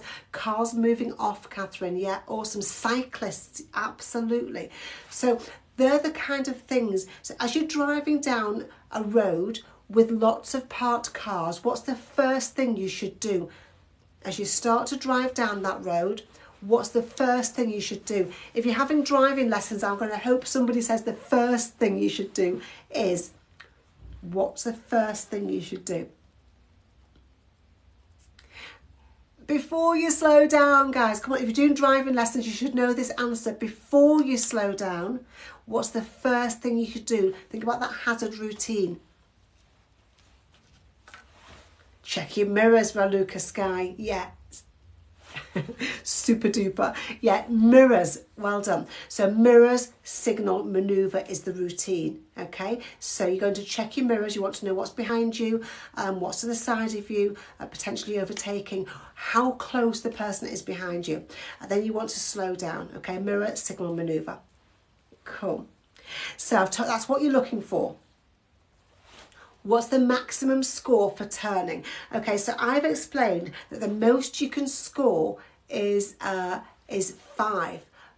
But if you're doing the car theory and you're scoring 4 or 3 in your practice clips, that's good enough. So the most you can score is 5, but if you're scoring 4 and 3, that's good enough. Please put a thumbs up in the comments if that makes sense. And keep giving me the likes.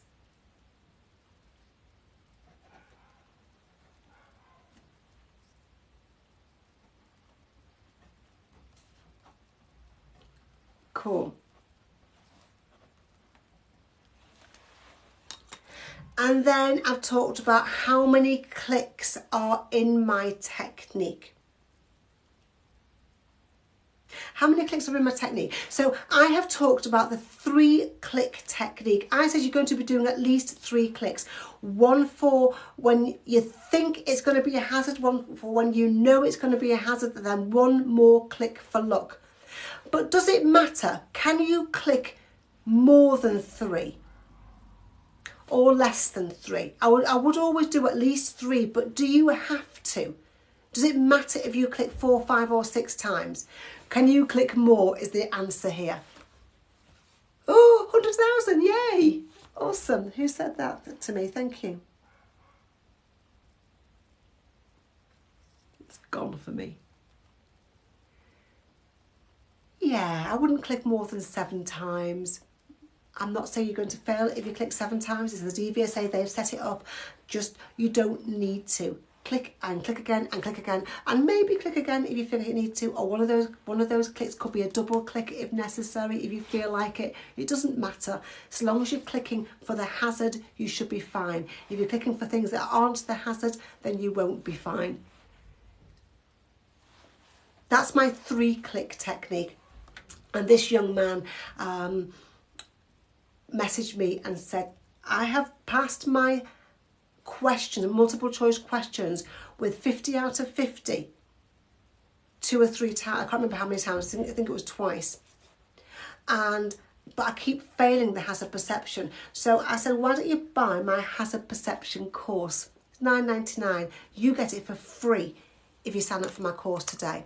But this person signed up for my hazard perception course, and the next day said, I'm completely over the moon. It's like you managed to switch on a light inside my head. The rest of the message says, the jigsaw has now fallen into place. Your courses have been incredible.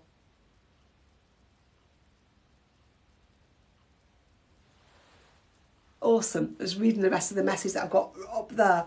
And this person went on then to pass the hazard perception part of the test, so pass the whole theory test, which is awesome. Because if you can't pass the hazard perception part, then you're not going to pass your theory. You must pass both parts on the same day, mustn't you? Were you all aware of that? You got to pass your questions and your hazard perception on the same day. Otherwise, you have to retake both of them. And that contributes to the low pass rate of 47%, 53% fail rate. And fails because can I find 5 different comments about why you think people are failing? So I'll rest my voice for a second. I've been live an hour and a half. So let me rest my voice and you tell me why people are failing. Emotions, yeah, test anxiety, overconfidence, absolutely, nervousness. They don't practice, yeah. Test anxiety, Paul. Language, double thinking, yeah. Clicking too early, yeah. Scared. All kinds of reasons why people, they haven't found out you exist yet. Absolutely. Remember questions and don't understand them. Lack of motivation to revise. Changing the answers around. That shouldn't be a reason for failing, but it is a reason for failing, Ian. It is a reason, but it shouldn't be a reason. Listen, if 2 add 2 is 4, and I said to you, is 2 add 2 3, 4, 5 or 6? It wouldn't matter whether I said to you 3, 4, 5 or 6 or 6, 5, 4 or 3. You should still know that 2 add 2 is 4. It doesn't matter how I word the question. What is 2 add 2? 2 add 2 is equal to. It shouldn't matter how I word the question. You should know that 2 add 2 is 4. It's the same in your theory. It shouldn't matter how they word it and in what order they put the answers. You should know the answer because you should understand the topic. And people don't. People try to memorise answers to questions and then get the question wrong in the real theory test. And then people find it frustrating and embarrassing. They find it a waste of time and a waste of money. And they can't even book the driving test. So what I want to do, as I don't want you to memorise, read questions and memorise answers, I want to teach you to pass your theory test. I want to help you understand. I want to give you, I've spent years finding out what your struggles were, what you were struggling with. I spent years finding out that. And I spent thousands of hours designing techniques and explanations to help you learn and remember easily. You can see the link to the course, it's pinned there for you. I can teach you ways to remember stuff forever, just like I have taught you the hazard perception technique of what you're going to be clicking for and when. And I've taught you the traffic light technique of how to know the different colours of the motorway studs and where they are. I've also told you there are 4 colours and you should be able to learn them super easy. Stop trying to memorise answers to questions. Just learn where those 4 colours are. And it doesn't matter what the question is, you will know it. And then I've created a theory test course to help you, to teach you the theory. I do these lives for free. If you want step-by-step help and guidance and support, then the theory test course will give that to you. There are worksheets, video tutorials, all fact lists. There are all the official and the most up-to-date questions, as well as case studies and anxiety techniques, hazard perception techniques. You will be 100% prepared to pass when you go all the way through the course. It's had more than 5,000 passes. It's had way, way, way more than 5,000 passes so far. And while I'm live, which is for the next just over an hour, I think, while I'm live, you will only pay the price of one single 1-hour driving lesson for the course. You can use the course on, most people use their phones. When I ask people how do you use it, most of them say phones. Some people use iPads, some people use their computers. Okay, so you can use the course whenever you want to, whatever device you want to use. Let me show you what's in the theory test course and how you'll go through it to guarantee you're 100% test ready. Go to the introduction first, so you've got a really good understanding of what's expected in the theory test and how to go through the course.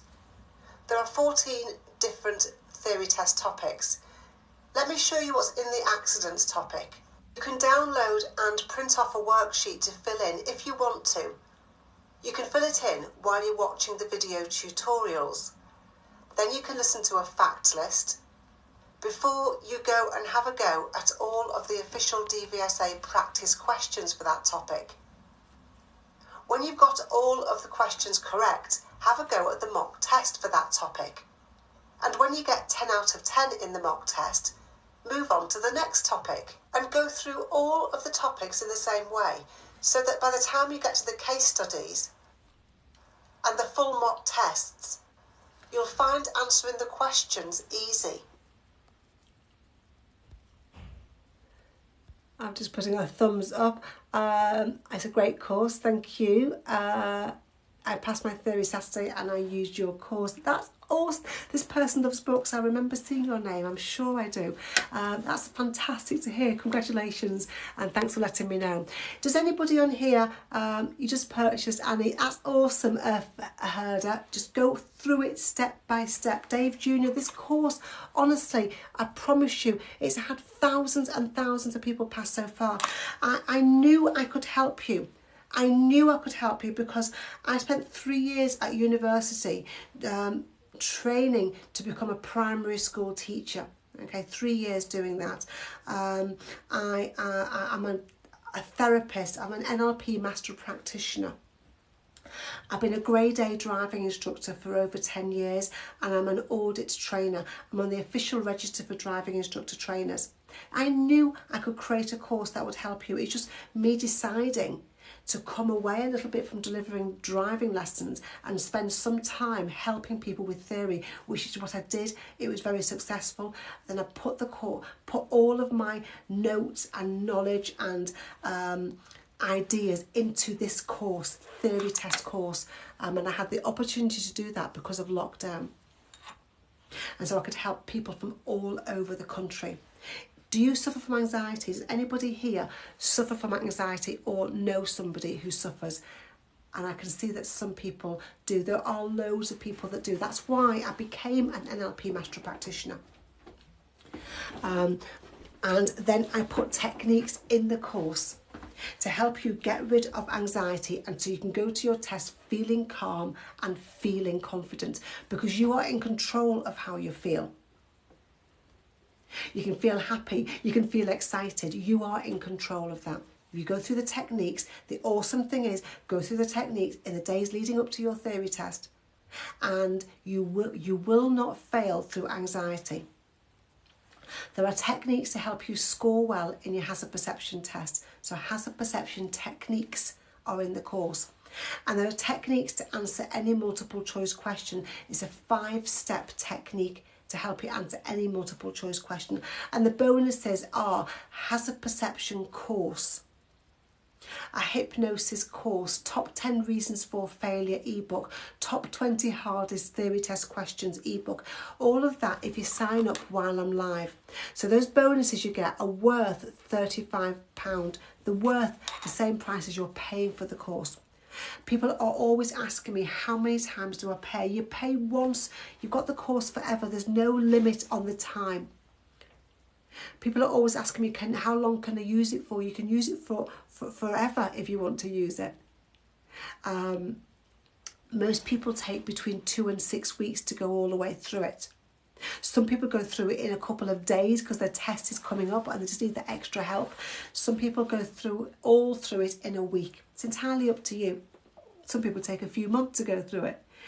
You will very quickly see and hear how you're going to pass your theory test though. And here's some people that have passed using this course. Stay with me then, because I'm going to go through Know Your Speed. Before we move on, does anybody ever struggle with speed questions? Let me know, does anybody ever struggle with speed questions?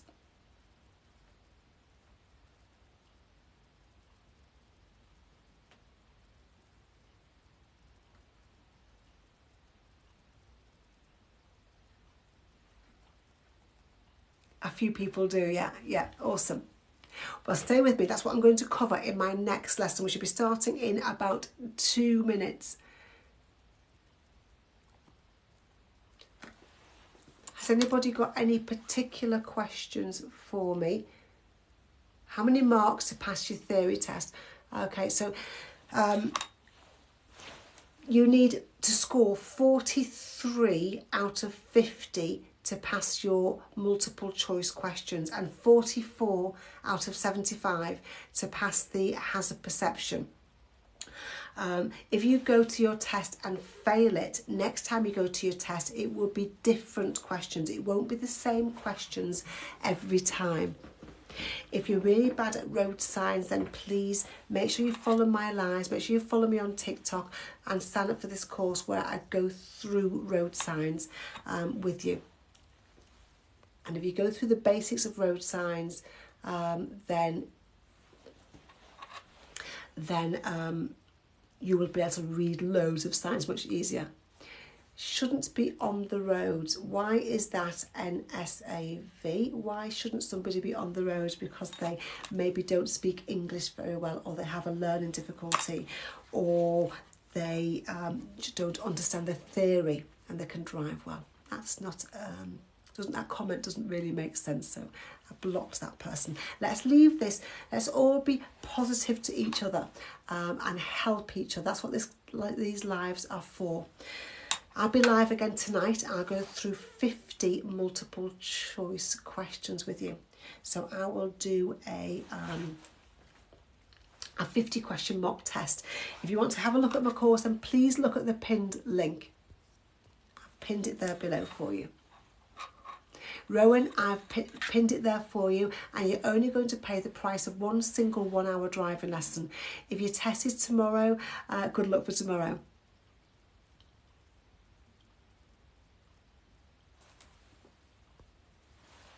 Don't forget to subscribe to me. You can subscribe to my YouTube channel by clicking on the link if you're watching me live. Don't forget to follow me on TikTok, where I post content every single day to help you. 7 days a week, I aim to post content to help you. Keep the comments coming. I'm loving to see people being interactive. It's fantastic. I can't answer all of you, of course, but keep the comments coming in. My name is Annie. Is it the first time watching me? I asked this before, but I love to ask throughout my life, who's here for the first time? Who's seen me before? How can you pass your theory test at Darcy? By going through this course. This course has been designed to help you, take you step by step throughout the whole process. I've spent years putting it together, thousands of hours designing techniques. It's all there for you. So just go through the course step by step. The one that I've pinned, it's always as a link at the bottom of your screen, and just point to it there. It's always at the bottom of your screen, that link there. You've been here before. Who's watched me for the first time? Who's been here before? You're not new, creaky bed. I'm a fan, awesome. Anybody else, guys? Because 283 people on here. Let me see. Just put some comments in for me. Let me know. I need this to be interactive. I need to know. You're not new. You've been here before. You're not new. Mock test. What time? 6:30. Let me just check my diary. I haven't scheduled them, but yes, I will come on at 6:30 this evening to go through those 50 questions with you. And I'll be getting on with them pretty much straight away. So within a couple of minutes, I'll get started with the first question. The mornings are lessons. The evenings, I will do revision sessions just to help motivate you to do some revising. Okay? You watched last week. I watch whenever I can. Okay, so my name is Annie. I'm an ADI. I'm also an audit trainer, and I'm a theory test expert. I've won awards for my courses. I've been awarded superior achievement for my driving school. The DVSA, the Driver and Vehicle Standards Agency, they've looked, Lewis Smith, they've looked at my course, and they're really happy to provide me with all of the official questions. And I'm proud of my awards, and I'm more proud of the fact that the DVSA, the people who create the theory test, I'm even more proud that they've looked at my courses and are really happy with them. But I'm even more proud of these comments like this one. Hello. Just wanted to thank you for creating your theory test course. My fiance is dyslexic and just passed today after using your course. Highly recommend to anyone who's struggling to pass their theory test. I'm even more proud of comments like those ones, or even people that haven't, they've been watching these lives and they pop on and say, I've passed my theory. If I've in any way helped, then I'm more proud of that. Let's go through Know Your Speed lesson. There are several live, recorded live lessons on my YouTube channel. People are watching them every day, so they are there. Have a look at the pinned link, subscribe to me, and you'll see them. Let's go through Know Your Speed. Who struggles with speed questions? Let's get started with this next lesson.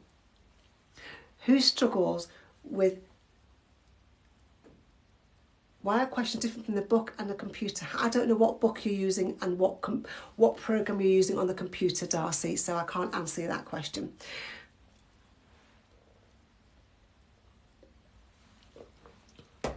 You could be looking at an old book. Questions change.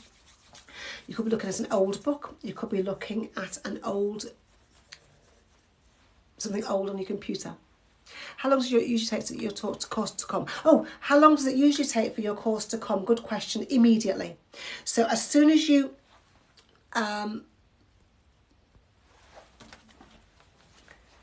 click that link, click the pinned link, go to theory test course, click on that, and there's the course there. As soon as you sign up, you'll be asked to put your email address in and obviously make payment. As soon as you put your email address in and make payment, an email will come straight back to you, to the email address that you put in, and you can start it then immediately. So it's immediate. If you failed before, the course is here for you. Let's go through a question. What's the national speed limit for cars and motorcycles on a dual carriageway? Pop your answer in. If you don't know, just put the letters IDK for I don't know.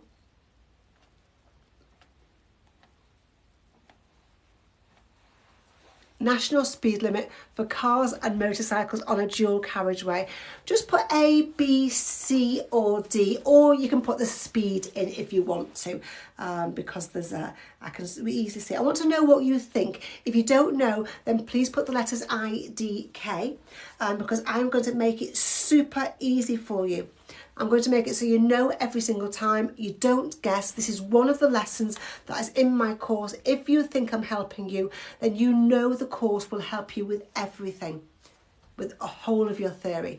Let's go through the lesson. I've got a couple more comments to come in because I need loads of them. I need lots of interaction in these lessons. So I've got lots of C's and D's.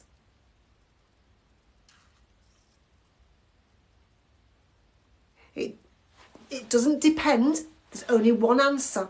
There's only one answer. So quite often people say to me, it depends. It doesn't depend. There is one answer. So read the question carefully, and then you'll understand how it can only be one answer.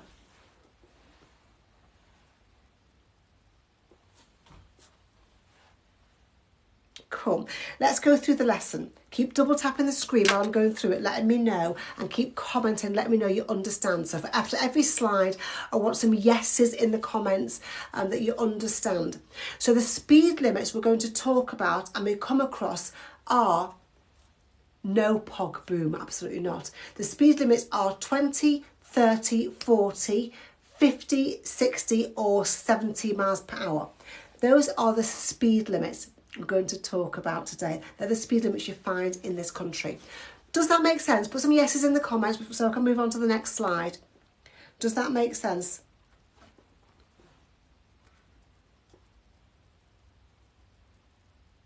Yeah, yes. Y for yes, yes, sir.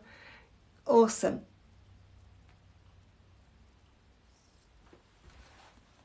I'll come back to the answer at the end of this lesson. This is a lesson, it's not a question and answer session. So I ask a question, we'll go through the lesson, then I'll come back to the question so you can see how easy it is to answer. Okay, so if the speed limit on a road that you're driving on is 20 miles per hour, there will be signs to tell you. Look at the sign here. There will be a sign. It's a circle sign. Circle signs are orders. It's a red circle. Red circles are telling you what you must not do. Does that make sense? And you must not go faster than 20 miles per hour on this road. So, Beacon Lift, thank you.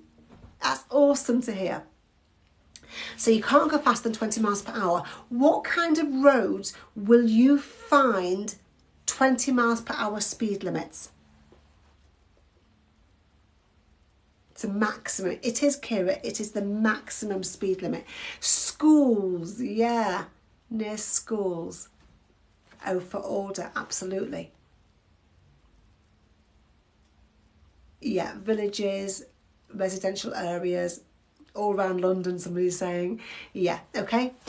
So you'll find 20 miles per hour is quite a low speed limit. We need to stick to it. It's in a red circle. That is the speed limit in that area. But there will be a sign to tell you. If the speed limit is 30 miles per hour, there might not be a circle sign with 30 inside to tell you. If you're driving down a street that doesn't have any signs telling you what the speed limit is, but there's regular street lighting, that means the speed limit on that road is 30 miles per hour. Does that make sense? So this road has got no signs, but it's got regular street lights. So how do you know what the speed limit is? Because the regular streets and no other signs are telling you that it's 30 miles per hour. There is no point asking me why they do that. I didn't set these rules, but you should know that if there's no signs and there's regular street lighting, the speed limit is 30 miles per hour. It doesn't need signs because there's regular street lighting. That's what it tells. That's what you should know. That's what you should understand. Does that make sense? Yes, lots and lots of yeses in the comments. We don't want to discuss why they decided on those, made those decisions many, many years ago. That's just the decision that has been made. I'm trying to teach you the theory so you can know it and understand it and help yourself to drive safely, not break the law, answer theory test questions. Make sense? Cool. If the speed limit on a road is 40 miles per hour, there will be a sign. If the speed limit is 50 miles per hour, there will be a sign. Does that make sense? Okay, so that Katsu King, some exceptions though, not every road with 30 is 30 with street lights. If it hasn't got a sign, it is. That's what I'm saying. If there's a road with street lights and it's got this sign, the speed limit's 40. If there's a road with street lights and there's this sign, it's 50. If there's a road with street lights and no sign, it's 30. That is the rule, okay? If there's no sign. If there's no other sign but street lights, it's 30. One or the other. Cool. You understand that? Brilliant. Let's move on to the national speed limit. The national speed limit means the fastest you can drive for the type of road you're driving on and for the type of vehicle you're driving. We are talking about cars and motorbikes in this lesson right now. We're talking about cars and motorbikes, okay? If you were driving a lorry, it would be a different national speed limit. If you were towing a caravan, it would be different. But let's talk about cars and motorcycles on their own for now. So, national speed, this is the national speed limit sign. If you see this sign, thank you, Jackie. If you see this sign and you're driving on a single carriageway road in a car, that means you can drive up to 60 miles per hour.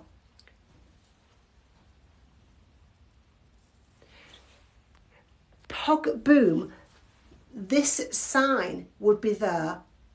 I'm saying if there are no signs, okay? Pog boom, if there are no signs, but there are street lights, okay? That's what I'm saying. No sign. No signs telling you the speed at all, but there's regular street lights, then it's 30. If there's signs, follow the signs. Does that make sense to everybody? You need to listen to the whole sentence. I know it's hard because if you don't get it, but just repeat what I'm saying. There are no signs telling you what the speed limit is, but there are regular street lights equals 30 miles per hour. Okay, let's move on. Cool.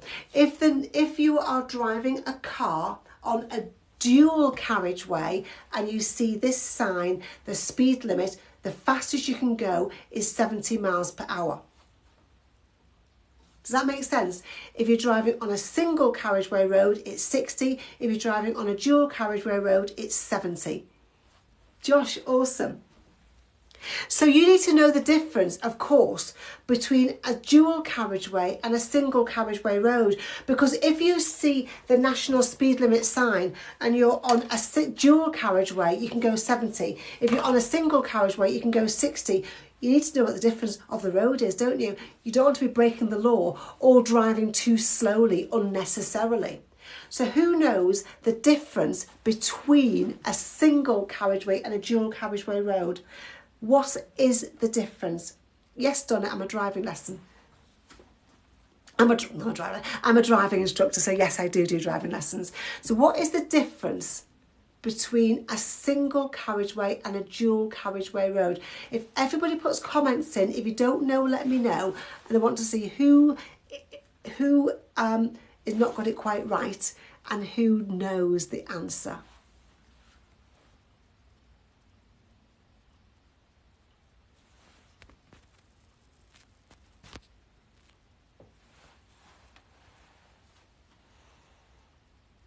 Okay, so let me give you a clue. Let me tell you. Though it has nothing to do with the number of lanes. A dual carriageway road could have one lane or two lanes. A single carriageway road could have one lane or two lanes. It's got nothing to do with the number of lanes. Put a yes if that makes sense. So just accept what I'm saying. You don't have to think, I didn't know that. I just put a yes if that makes sense to you. If you understand what I'm saying, it doesn't matter how many lanes. It's got nothing to do with that. What it's got to do with, a dual carriageway means two roads. It doesn't mean two lanes, it means two separate roads. And the roads are separated with a central reservation. So the central, the central reservation here is a grass verge and a metal barrier. It could be a wall. It could be a curb. It's just something that stops you from driving from this road over into this road. So a line painted, if it was a line painted on the road, it would just be a single carriageway road. If it's got a central reservation, it's a dual carriageway road. Who understands that? Let me know. Does that make any sense to anybody?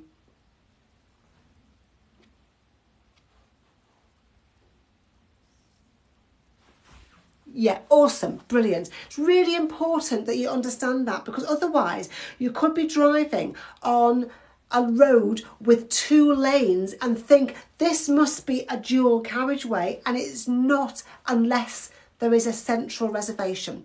Let's have a look at this picture here. You've got two roads here. I'm showing you two different roads, Road A and Road B.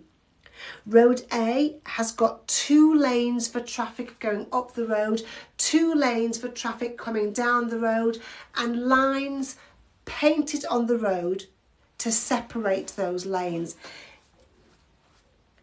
Picture B has got two lanes for traffic going up the road, two lanes for traffic coming down the road, and that green bit is supposed to be a grass verge. Which one of those is a dual carriageway? Is it A or B? Which one of those is a dual carriageway, A or B?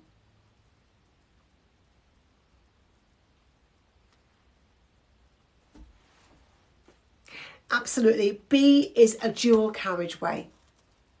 And what makes it a dual carriageway is the grass verge, not the number of lanes. Okay, cool. Let's go through this other question. What is the national speed limit on this road? So this is showing you a road with two lanes going up the road, two lanes going down the road, and lines painted on the road to separate the traffic. To separate the traffic going in different directions. Does that mean it's a single carriageway or a dual carriageway? So what's the speed limit?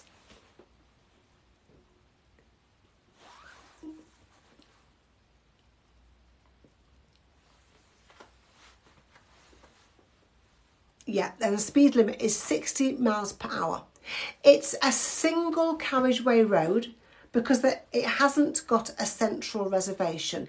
So the speed limit is 60 miles per hour. Does that make sense? Give me a thumbs up if that makes sense. Did you get it right?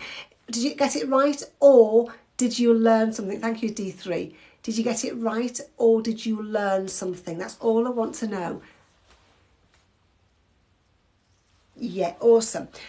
Next question. What is the national speed limit on this road? So you have to decide if this is a single carriageway or a dual carriageway road. Because if it was single, it would be 60. If it was dual, it would be 70. So which is the correct answer? A or B? Loads of awesome answers coming in now. I'm really, really happy. Now I understand. That makes me happy.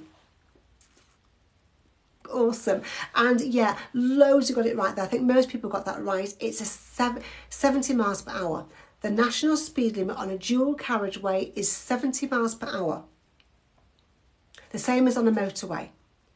And this is a dual carriageway because it's got a grass verge separating the traffic going up the road and traffic coming down the road. Awesome. You keep liking it. Now you get it. Sometimes Powell is that. Sometimes you need to just keep on waiting until the end of the lesson. Sometimes people are trying to understand in my first 1 or 2 slides, and you need to listen to all of my slides. This lesson isn't over yet, and you're already understanding it, so that is awesome. Well done. Next question. What's the national speed limit? Oh, back to the original question. What's the national speed limit for cars and motorcycles on a dual carriageway? Thank you, Phyllis. You love the way I teach so clearly. You're a fantastic teacher. Oh, thank you. That's really awesome to hear. What's the national speed limit for cars and motorcycles on a dual carriageway? Jasmine, you passed. That's awesome. Thanks for popping on and letting me know. I really do appreciate it. Now you know the answer, don't you? You know the answer. The speed limit for cars and motorcycles on a dual carriageway. You know what a dual carriageway is now, and you know the speed limit. You're absolutely right. The speed limit is 70 miles per hour. Give yourself a pat on the back if you got that one right. Double tap the screen if I'm helping you. I've got 120,000 likes, and that makes me really happy. Thank you. Okay, so this is one that sometimes, if you're taking your time to get your head around this answer, don't worry about it. Just keep on saying the words out loud. It will help. Good luck for 2 o'clock today. There are no speed limit signs on the road. No speed limit signs at all. How is a 30 miles per hour limit indicated? There are no speed limit signs. So how do you know it's 30 miles per hour?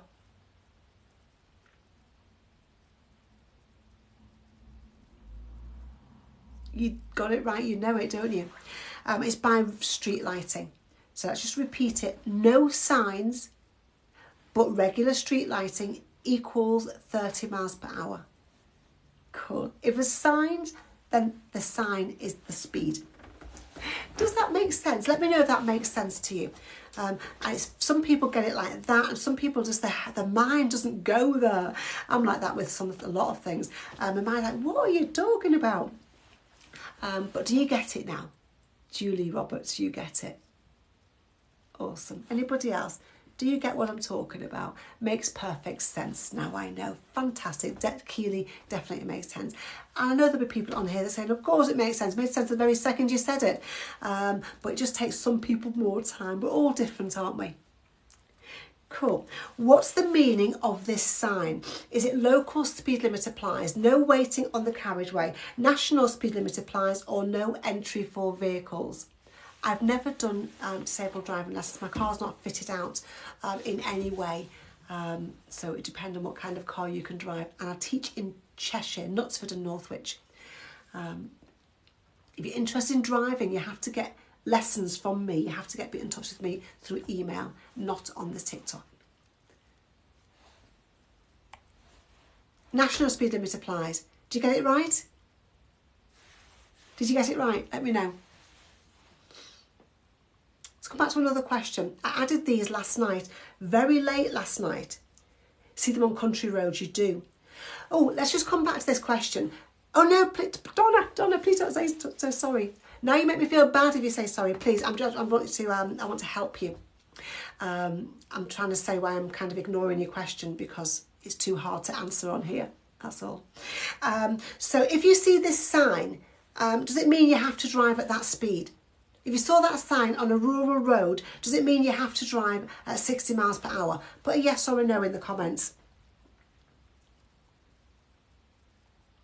Yes, nearly 17-year-old, definitely. Loads of people do it at 16. You do not need to drive at that speed. In fact, sometimes it's totally inappropriate. Sometimes it's impossible to drive at that speed. It just means that sign, well, it depends on what roads you're driving on, CMAC. You might be driving on wide country roads. I lived in Dorset, and there's roads that you can barely fit down. Your car is brushing the hedges on either side, but you still see that sign, okay? So there's all different types of rural roads. Or you're coming up to sharp bends or dips in the road or bridges. So it's not a target. It's a limit, not a target. Awesome. You've took the word right out of my mouth. Here's the course there pinned for you. Let's come up to another question. I did these last night, very, very late, so I'm hoping they're okay. I haven't had time to check them. Let's see if they work okay. You're towing a trailer on a motorway. What's the speed limit for a car towing a trailer on this road? Is it, go to my bio, Donna. At the end of the live, go to my bio.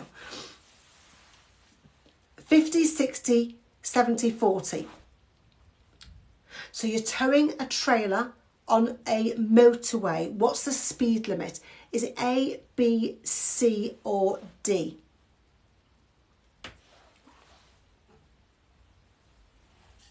If you don't know, just put IDK in the comments.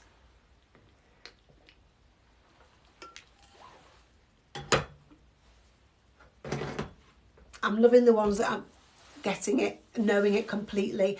I'm loving every single comment that comes in because I want to know that who knows. I want to know who I'm helping.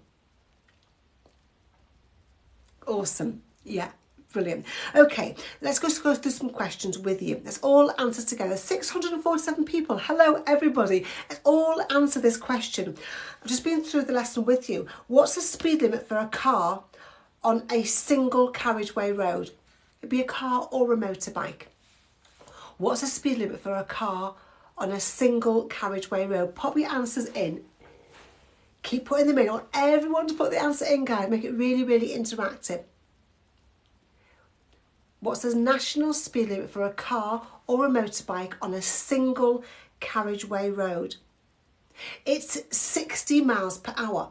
You can drive at the fastest 60 miles per hour if you're driving a car or riding a motorbike. What about if you're on a dual carriageway road or a motorway, because it's the same speed limit? What's the fastest you can go if you're driving a car or riding a motorbike on a dual carriageway or a motorway?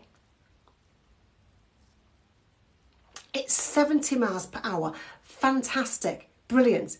Okay, so just say that to yourself. Single carriageway 60, dual carriageway 70. Thank you, Sarah.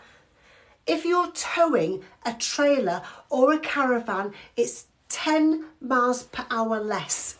Okay, so long as you understand the speed limits, now you understand if you're towing a car or a caravan, it's 10 miles per hour less.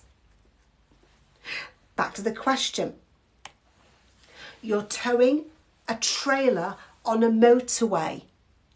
What's the speed limit for a car towing a trailer on this road? So think about what the national speed limit is for a car, and then put 10 miles per hour less. So what would it be on a motorway? Guys, you've got it, you've got it, you've got it. I'm awesome. I'm awesome, you're awesome. I meant to say you. Okay, you're awesome, you're fantastic. Then the correct speed is 60 miles per hour. So it's 10 miles per hour less than normal. Does that make sense? I added these very, very late last night, about 11 o'clock last night for you. So, because I just want, some people were getting this bit wrong, I realise. Fantastic. You're towing a trailer on a dual carriage, hang on, a motorway, okay? You're towing a trailer, I can't remember what I did last night. You're towing a trailer on a dual carriageway. What's the speed limit for a car towing a trailer on a dual carriageway? Thank you, Ayan. What's the speed limit for a car towing a trailer on a dual carriageway? So find out the speed limit and it's 10 miles per hour less. 10 miles per hour less. What is it? 60 again. Still 60, absolutely. So it's 60 on a motorway and 60 on a dual carriageway. I want you to understand that. That's why I put this question in. It's 60 on a motorway and 60 on a dual carriageway. Fantastic. The answers are in the same order because it was very late last night I did this. Okay, cool. And you're towing a trailer on a single carriageway road. What's the speed limit for a car towing a trailer on a single carriageway? Thank you, Arifioff. What's the speed limit for a car towing a trailer on a single carriageway road? Think about what the speed limit is and 10 miles per hour less. So the answer is, you've got it, you know it. Make sure you read the question correctly so you're not answering the wrong question. Read every single word. And the important words are towing, you're towing, single carriageway. Okay, that's the important bits. So you're absolutely right. These are for national speed limits. Okay, these are for national speed limits, and it is 50 miles per hour. So well done. That's awesome. So no, if it's 30, it's 30. If it's 40, it's 40. If it's 50, it's 50. If it's national speed limit, it's 10 miles per hour less. Every time you ask me a question, it helps me to make the lessons even better for you. So keep on asking them, even if I can't answer them all. I've covered Know Your Speed. Who has it helped? Can you now answer more theory test questions to do with speed? Let me know. Have I helped anybody answer a speed question? It's really great if you can let me know if I've helped you. You've learned so much. That's fantastic.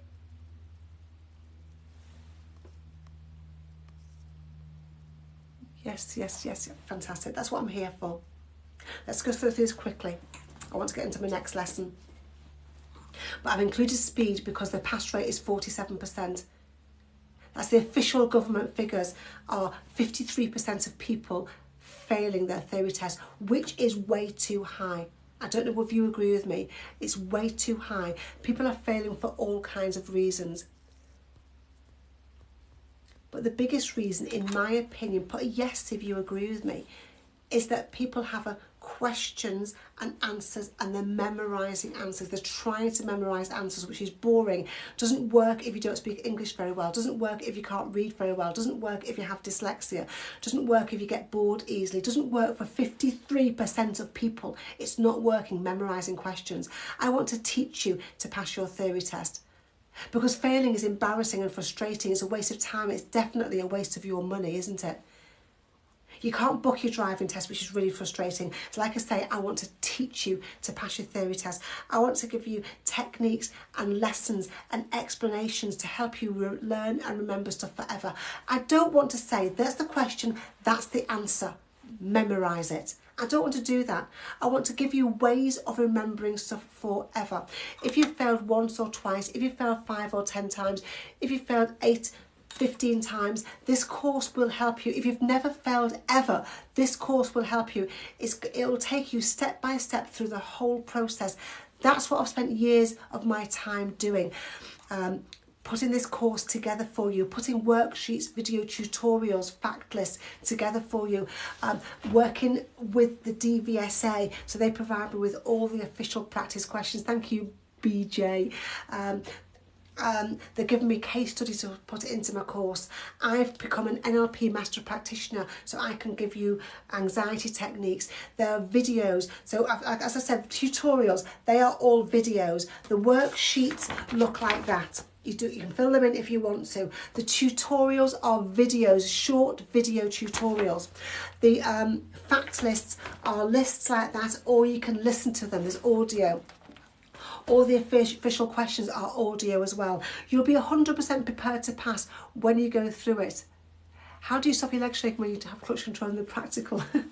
Pog boom, can I answer that question? How do you stop your legs shaking?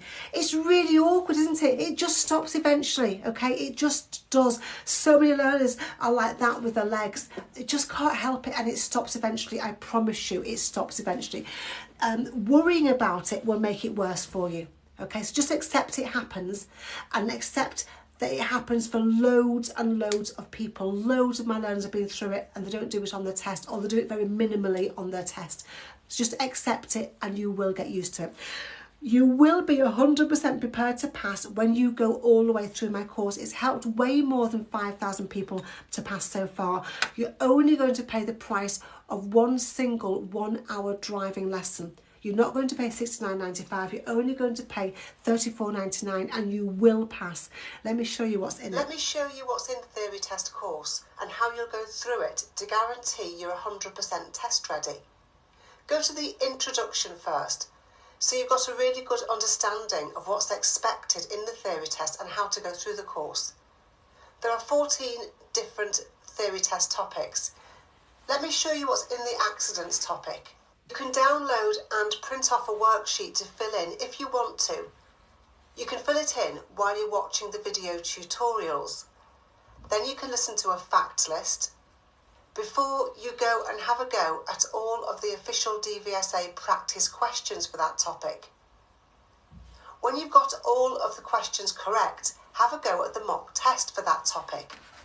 And when you get 10 out of 10 in the mock test, move on to the next topic and go through all of the topics in the same way, so that by the time you get to the case studies and the full mock tests, you'll find answering the questions easy.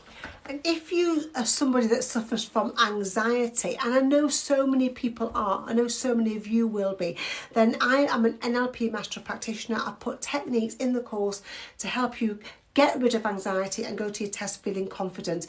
If you want to know how to score well in your hazard perception test, there are techniques in the course to help you. There are techniques so you can answer any multiple choice question, and the free bonuses you get are hazard perception course, how to do really, really well in your hazard perception, hypnosis course, 3 tracks, one for theory, one theory test, driving test and driving, top 10 reasons for failure ebook, top 20 hardest theory questions ebook. So if you sign up while I'm live, that is $34.95 worth of driving lessons.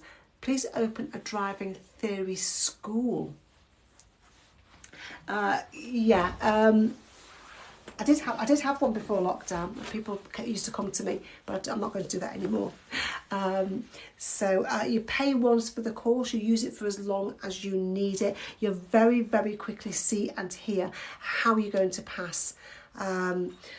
These are some people that have passed already. Cool. By far the best theory teacher I've seen. Isn't that awesome? Passed my theory yesterday. Thank you so much for your help. I'm loving the course. It's so helpful. Thanks to your course, I passed after 18 attempts. I passed my theory 6th time after going through your course. Thank you so much. I passed my test yesterday after a failed 13 attempts, and through your course I passed. Passed yesterday using so many of your techniques. My daughter passed after going through this course. Anne-Marie is amazing. Some awesome comments there from people that have been through this and passed. Got your theory today, Adam. Good luck for today. The course is $34.99. I'll pin it there for you to have a look at. Do you do driving lessons? I get asked that all the time. Yes, I'm a driving instructor. So I'll introduce myself in a minute again and tell you who I am. But I am a driving instructor. Been a driving instructor for many, many years now. It's the difference between a dual carriageway and a motorway. The 2 different types of roads, speed limit is the same, so a motorway, you enter. How do you enter a motorway? Let's talk about it rather than me telling you. How do you enter a motorway? What do you use? What's a special lane called? Anybody know? Craving crepes, awesome.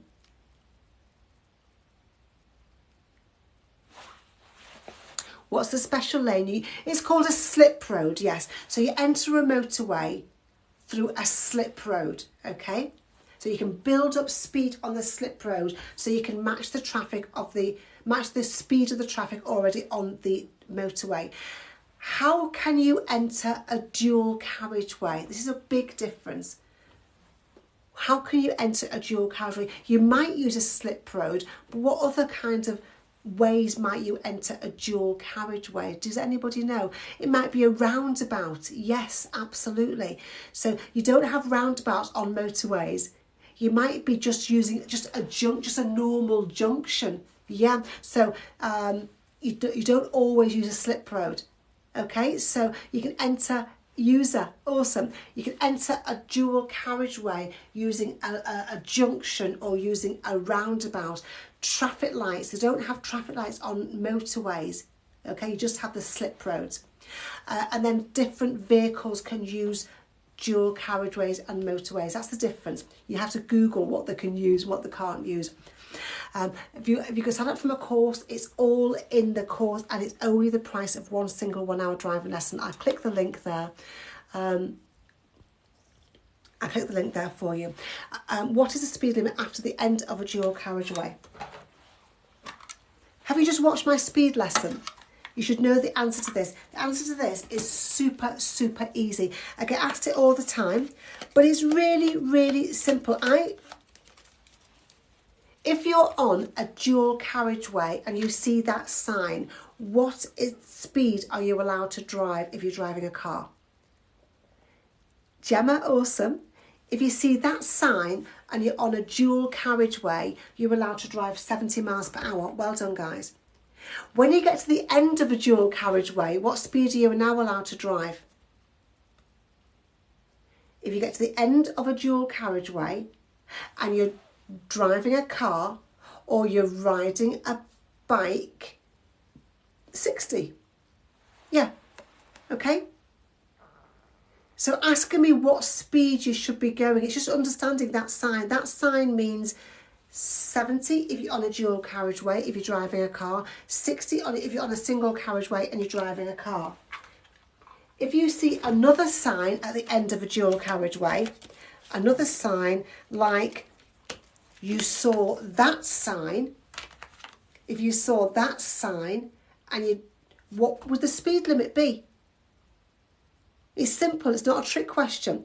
If you're at the end of a dual carriageway and you saw that sign, the speed limit would be 40. If you're at the end of a dual carriageway and you saw that sign, the speed limit would be 60. Simple as that. So it's understanding speed limits, which is what I've just done with you. I've just done speed limits with you. So don't think of it as a trick question. If you understand speed limits, it's super, super easy. Don't forget to subscribe to me.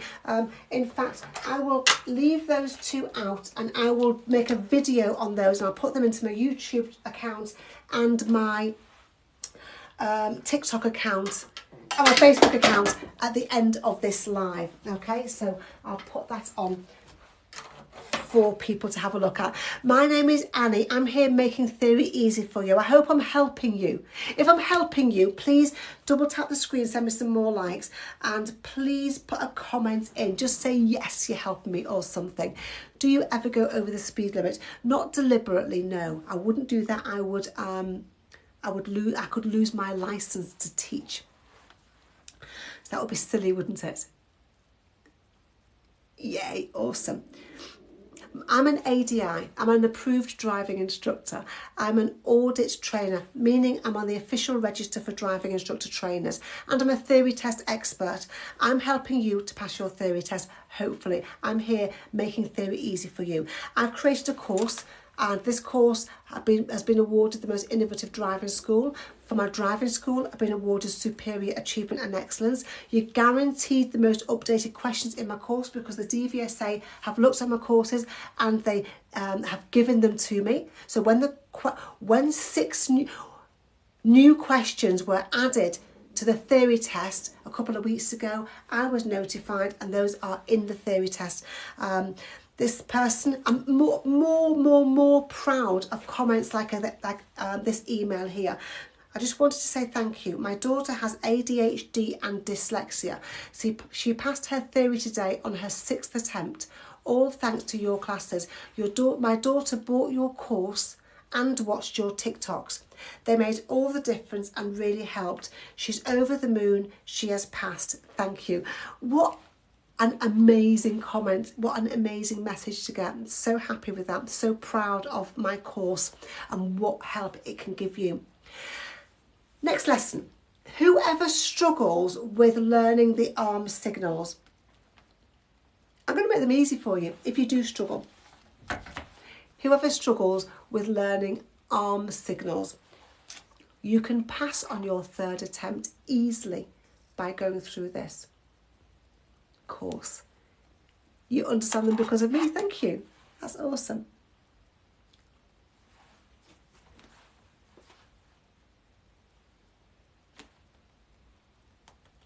Okay, so let's go. Loads and loads more comments. We've got 559 watchers.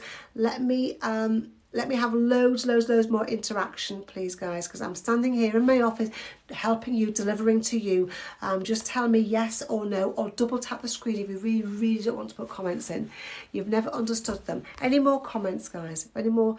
Does anybody want to learn these arm signals?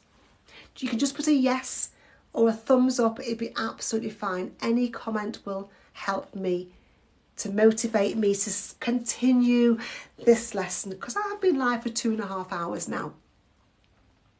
Hello, Keelan 10, how are you? Okay, so let's start with a question, then we'll go through the lesson, then we'll come back to the question, and you will see how super easy it is to learn them. These are in the theory test, which is one really big reason why you need to know them, and I'll tell you other reasons in a minute. What does this arm signal mean? Does it mean A, the driver intends to turn right, B, the driver intends to turn left, C, the driver intends to slow down, or D, the driver wants to keep you back? Can you pop your answer in A, B, C or D? What do you think the right answer is? If you don't know, just put IDK for I don't know.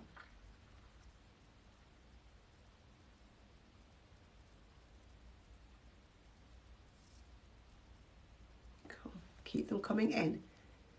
I've got some A's, B's and D's and I don't knows. If there's something in your screen on your way, you should be able to swipe right. If you can't swipe right, that's a picture of it right there.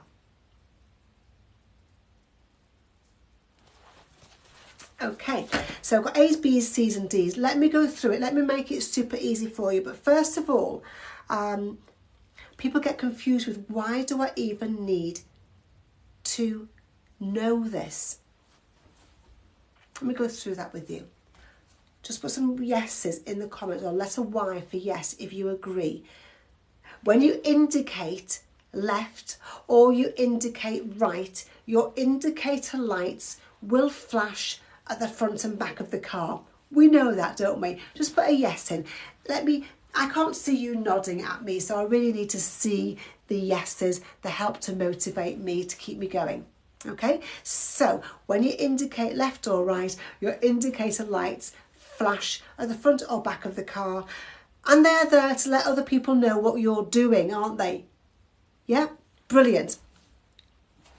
When you press your brake pedal, did you know that brake lights will light up at the back of your car? Did you know that? Do you understand that?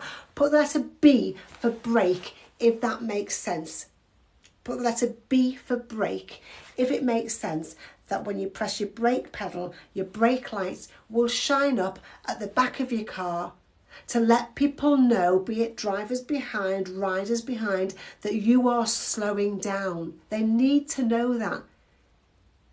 If somebody doesn't know that you're slowing down, what could happen? What could happen if somebody doesn't know that you're slowing down? Crash in the back of you. Absolutely. Brilliant. Keep putting your comments in. That's awesome. Cool. So if your brake lights or your indicators aren't working, you obviously need to get them fixed. You should not be driving around with brake lights or indicators not working. But they could stop working during a journey. You could realise they're not working during a journey. Or you could be driving to the garage to get them fixed, Spencer, couldn't you? Yeah, okay. So you need to tell people what you're doing. Those lights aren't working, but you still need to tell people what you're doing. Put a yes in the comments if that makes sense. Just put yes in the comments if it makes sense. That you need to tell people I'm turning right. You need to tell people I'm turning left. You need to tell people I'm slowing down somehow. there to inform, absolutely. So what if your brake lights are okay and your indicators are okay, but the car in front of you is on their way to the garage and they are using arm signals? Do you want to know what those arm signals mean or not? Put a yes or a no in. If someone in front of you is driving and using arm signals, do you want to know what that person is trying to tell you? Of course you do. Of course you do. So that's why you need to learn arm signals. Yes, I don't want to die. Absolutely. Absolutely. You want to know. So therefore, there are 3 arm signals that you need to know. And the first thing I want to teach you, the first thing I want you to understand is these are super easy. If I went into a nursery school with 3 and 4-year-olds, I could teach them these arm signals in a few minutes. Do you agree that you just haven't tried to learn them? You haven't tried. All you've done is try to memorize answers to questions. Put the letter A for agree, if you agree with me. I'm not trying to put you down. It's what everybody does. They try to memorize answers to questions. But if you think about it, you could have learnt these when you were just a very small child. Of course you could. There's only three ways to move your arm that mean 3 different things. Of course, it's easy to learn them. And if you can first of all tell yourself it's easy, it's going to go into your head so much easier. They should do it in schools. I agree with you. So there are 3 arm signals. Let's go through them right now. I've not taught you them yet. You're confused, but I haven't taught you any yet. All I've told you up to now is why you need to learn them. Let's go through them. The arm signal to tell people that you're turning right if your right indicator is not working. All you're going to do is put your right arm out of the window like that. That's all you're going to do. How easy is that? How easy is that? So do it and then put the letter R for right when you've done it. Put your right arm out of the window next to you. Put the letter R for right when you've done that. That's how easy it is, how super easy it is to tell people you're turning right. Exactly the same as if you were on a bicycle. That makes sense? You've done that? Brilliant. So you've learned 1. There's only 2 more to learn. There's only 2 more to learn.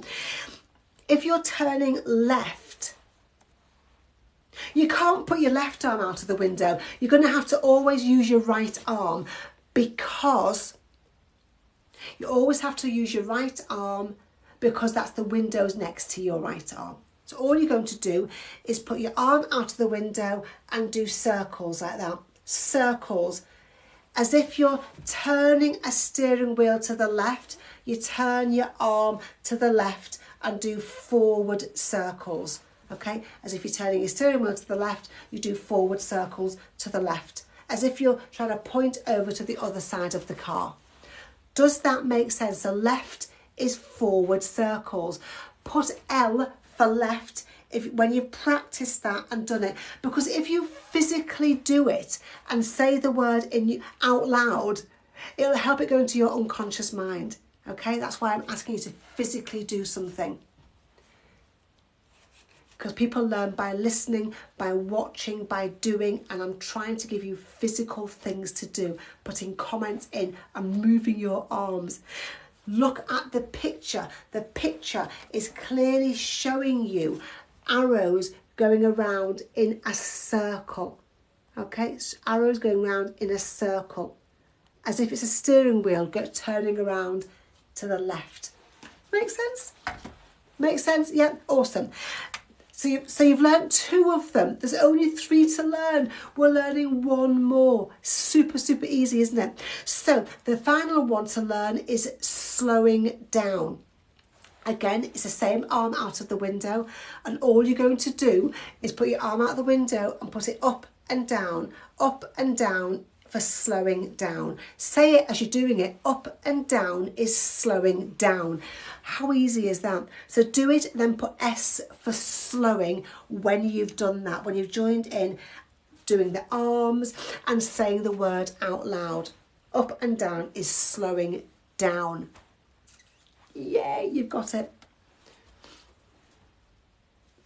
Can up and down circle and circle look similar? They don't look similar. Look at the up and down one. That's up and down. That's the up and down arrows. Yeah? The circle ones are going round a whole circle of arrows. Just got to look at them clearly. So that are the 3 arm signals. You know them now. So let's go through this one. What does this arm signal mean? Now what I want you to do here is tell me what the rubbish answer is. One of those answers is absolute rubbish. It isn't even an arm signal. Which one is that? Is it A, B, C or D? I want to know the rubbish answer. Is it A, B, C or D? It isn't even an arm signal that means this. Yeah, you're right. It's D. D is rubbish. The D says the driver wants to keep you back. That isn't even an arm signal. So why is that one of the answers? Why is it isn't even an arm signal one of the possible options? Anybody put a comment in to tell me why they? Yeah, I am. Aishma, yeah, Busters, Naomi, that's not correct. Okay, so it is not put there to confuse you, to trick you. It's not. That's not the reason. It's put there because there are always 4 possible options. And if you go to your test thinking and feeling that people are trying to trick you, it's going to make it harder for you. You're making it harder for yourself, okay? It's not there to trick you. It's there to give you a 4th option. If you think about it, there's always 3 wrong answers. Always, okay? Always 3. There's only one of them is correct. Okay, that makes sense? So what is the right answer now? What does this arm signal mean? And you can see clearly that the arm is going around in a circle. It looks like the arrows are turning left, like you'd be turning a steering wheel left, doesn't it? What's the right answer? Keep putting your answers in. Absolutely. The driver intends to turn left is the correct answer. This is just one of the lessons that's in theory test course that's been created, been designed over many years to help you get through your theory test first time. Easy arm signals, because arm signals are easy, because trying to look at questions and memorise answers is not easy.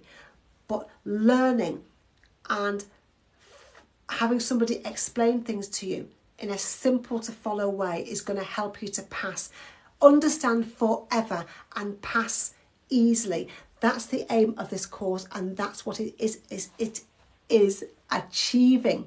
My name is Annie. If you just joined me, welcome. I've got another lesson to come, so stay with me. I'm an ADI, that means I'm an approved driving instructor. I'm an audit trainer, and I'm a theory test expert. I've created theory test course so I can help people all over the country to pass the UK theory test. You strip it down so simple you can't not understand it. Thank you. Thank you so much. And I know it can be stripped down too much for some people, but it just means everybody does properly understand it. Imhat, good luck. You'll be fine. Let's go through a question. Which sign means no entry? Is it A or is it B? So many people get this one wrong. I want you to understand it. One of them means no entry. Which one is it? Don't worry if you don't understand, if you don't know it. Don't worry about that. Just have a go.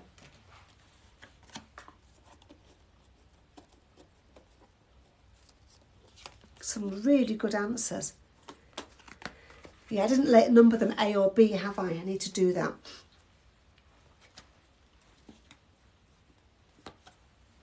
Yeah, absolutely. Loads of people got that one right. If you didn't know it or got it wrong, don't worry about it. If you got it wrong, you can just say to yourself, brilliant, I found something I didn't know and now I do. So this one is a circle, and circle signs are orders. They're telling us what we must do or that you must not use this road. A red circle, what did somebody say the other day? Red O means no. Don't do it, okay? It says red circle. And it's got that white line going through it saying, do not enter this road. The first sign was no through road. This road comes to a dead end.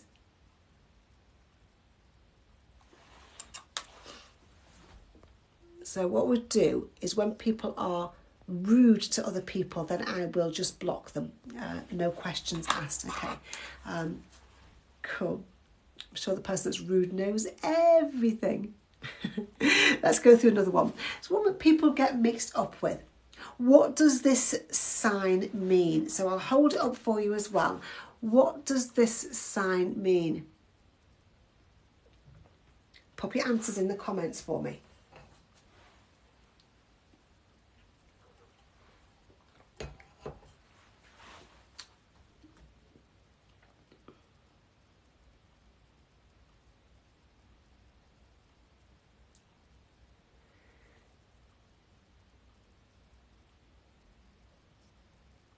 Okay, so I can see people getting it, some people getting it right, some people getting half the question, and some people getting mixed up. Don't worry, I'm going to help you now.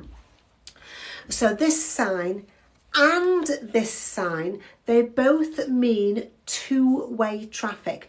So if you're saying this sign means two-way traffic, you need to add more to that sentence. It means two-way traffic, but so does that one. Okay, this one means that there's two-way traffic crossing over your route. Okay, two-way traffic crossing left to right. This one means there's going to be two-way traffic straight ahead of you, up and down the road. Okay, two-way traffic crosses your route, two-way traffic straight ahead. Look at the difference, you get them right from now on. Cool. And some people thought this one was about crossroads. It isn't about crossroads, but I can see where you're getting the answer from because it's two-way traffic crossing your route. Shall I see if I can very quickly find the crossroads sign? I might not be able to, so that you can see what the difference is. That sign does not mean crossroads. It means two-way traffic crossing your route. But I can see why you're mistaken. And it's interesting to see the mistake. It means I can help you even more. There you go, near the bottom of the pile. Okay, so that's the crossroads one. Okay, so you got the fat line refers to the main road. When you're looking at signs and you see one line is fatter than the others, the fat line, the wide line, is the main road. The thin line is the side roads. It's a cross for crossroads. Absolutely, well done. Does that help anybody? Am I helping anybody? I hope so.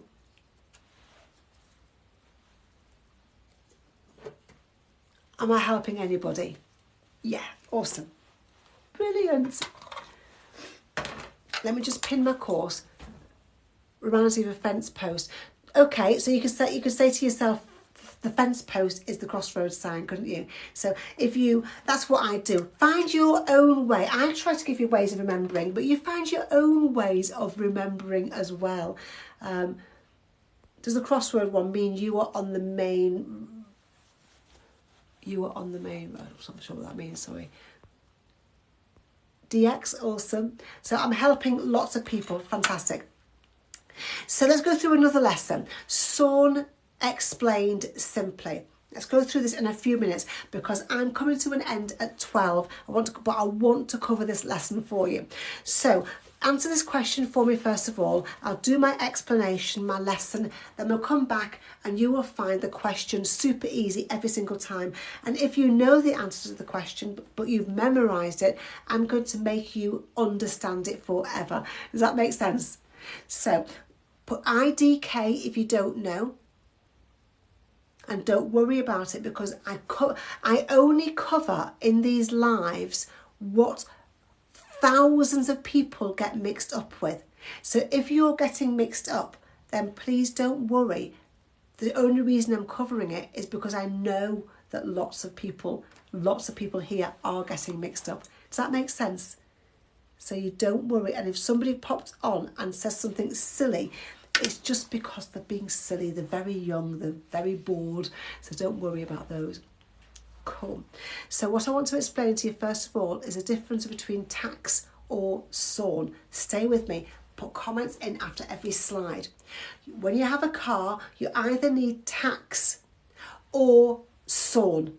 Put yes in the comments. Letter Y for yes in the comments, if you understand that. I'll tell you what they both are in a minute, but all I want you to understand for now is you either need tax or SORN. Fab. Put the letter T for tax.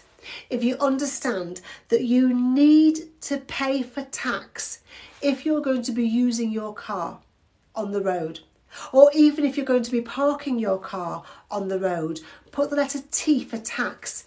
If you understand that, if you've got a car and you're going to be driving it or even just parking it on the road, you need to pay car tax. Put a T for tax if you understand that. Fantastic. Good luck for your lesson, Mia. You will get SORN though. You'll get something called SORN if your car is going to stay off the road. If your car is going to, you're making me laugh. If your car is going to stay on a driveway, for example, it's not going to be used on the road at all because it's broken down or something. Yeah, you would get SORN. Put S for SORN if you understand that. I'll tell you what SORN actually is in a minute, but just put S for SORN if you understand that you will get SORN if your car is going to stay off the road. You don't need to pay for tax, you'll just get SORN instead. Fantastic. This is a van that's got SORN. Okay, this is a van that's got SORN. It's on the driveway, it's not being used for ages. Okay, so that's got SORN. I'll tell you what SORN is now. SORN stands for Statutory Off-Road Notification. Now what I want you to do is say that out loud and stress the word off-road, okay? Say Statutory Off-Road Notification. And then just put SORN in the comments when you've done that. Say the words out loud, then put SORN in the comments when you've said that out loud. So I know you're with me. Fantastic. SORN, Statutory Off-Road Notification. Okay, that's what is it actually? What is SORN? SORN is a notification that lets the DVLA know that your car will not be used on the road. It's a notification to say to the DVLA, I don't need to pay for road tax because I'm not going to be using my car on the road. Does that make sense? Does that make sense? Put a yes in the comments if that makes sense. Makes sense. Awesome. That's all I want. That's what I want. That's what I'm here for. Making theory easy for you. Your driveway is off-road. Yes. So one of the things, theory test, the DVSA want you to know what SORN is. You have to know what SORN is. You have to know that you need it for a car if you're not going to be using it on a road. Okay, so you need to know what it is, and you need to know how long it's actually valid for. So let me explain to you. SORN is valid until you're going to use your car on the road again and you get it taxed. So it's valid until it's taxed. Loving the course. Awesome. Thank you, Michaela. It's also valid until you sell your car. So it's until it's sold. Okay? Until it's taxed, until it's sold. Thank you, Enga series. The car SORN is valid until it's not even a car anymore. You take it to the scrap yard. So until it's scrapped. So there's when they're asking you for how long is SORN valid, they're looking for 3 different things, okay? When you're going to use it, you have to tax it. And when you sell it, it's sold. When you can't fix it, it's scrapped. So let's come back to the question. For how long is SORN valid? Until the vehicle is taxed, sold or scrapped. Until the vehicle is insured and MOT'd. Until the vehicle is repaired or modified. Until the vehicle is used on the road. Now I've got 148,000 likes. Can we get it to 160 by the end of this live? Please double tap the screen. Let me know you're there. Let me know you're appreciating what I'm doing. Thank you, Farhak. So what's the right answer to this question? So there's 600 people on. I'd like loads of people to put an answer in so I know I don't need to add my extra little bit of explanation. Because if a couple of people are getting it wrong, I know why you're getting it wrong.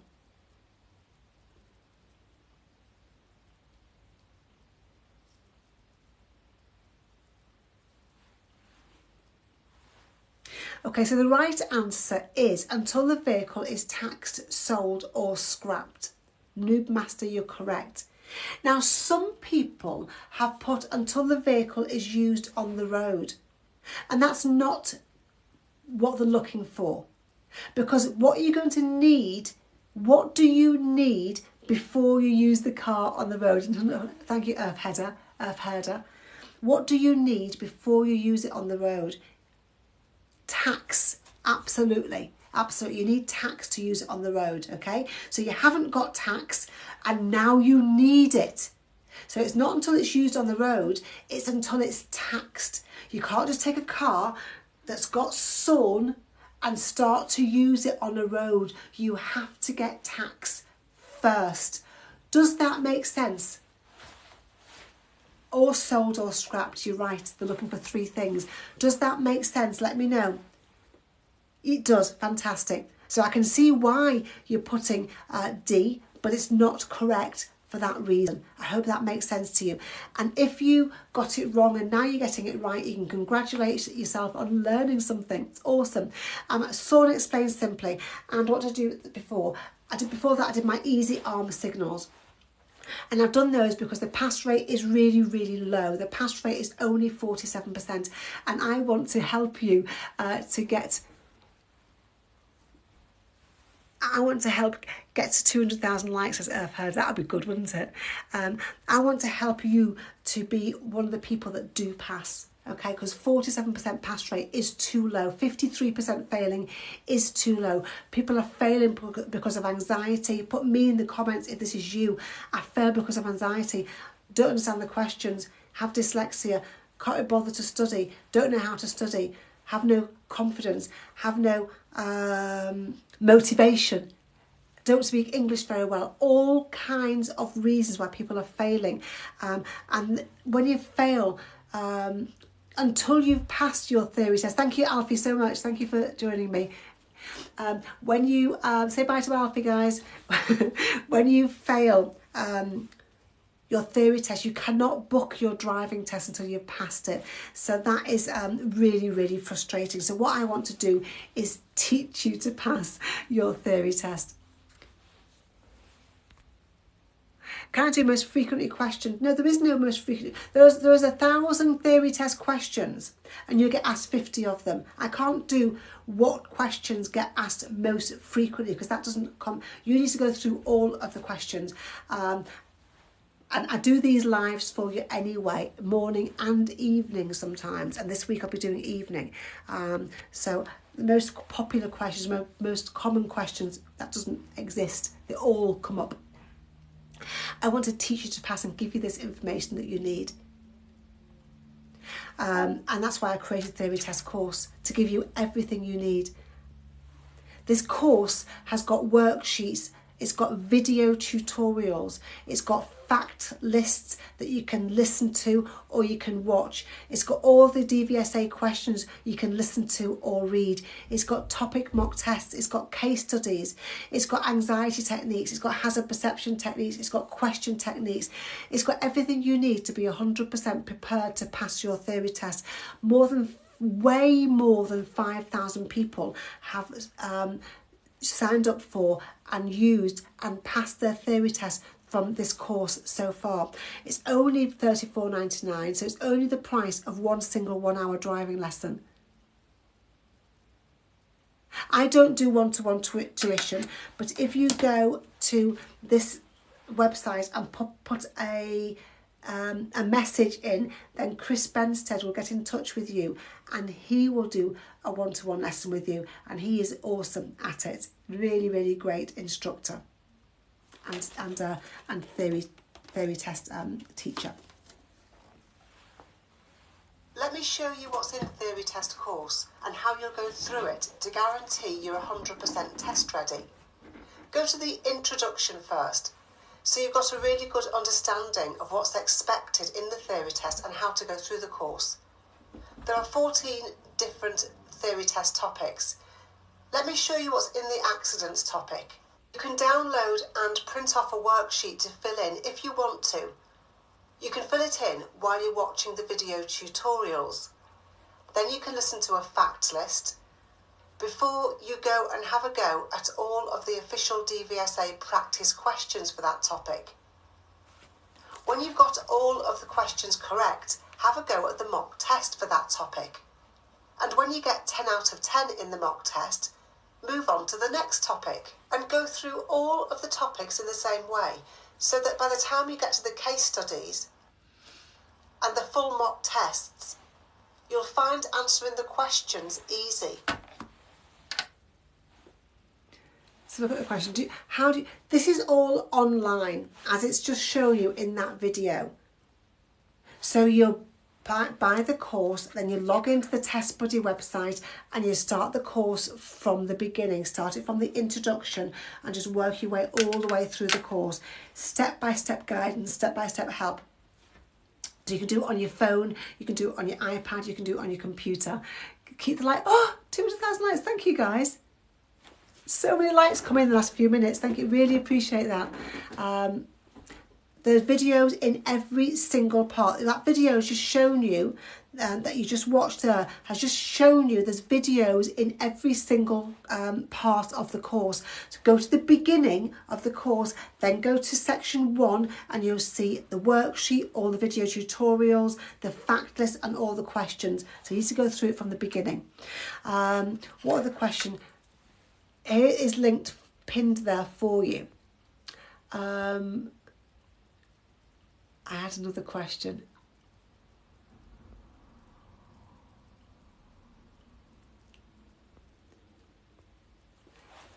LJ Smithy, congratulations. Yeah, so it's all online. You only do your actual theory test in an official theory test centre. You do all your practicing and revising and learning in your own home or wherever you want to do that when you're out and about using my course. I've pinned it there for you. If you're a person that suffers from test anxiety, then first of all, there is a anxiety course that you can sign up for if you want to. I'll show you. When you click on the link that I've pinned, you can click on, you can either select theory test course, you can subscribe to my YouTube channel, or you can sign up for Test Nerves course by Diane Hall. Diane Hall will be joining me on one of these lives this week. So if you suffer from test anxiety, there are techniques in my course to help you get rid of it. There's techniques in my course to help you score well in your hazard perception test. There are techniques in my course to help you answer any multiple choice question.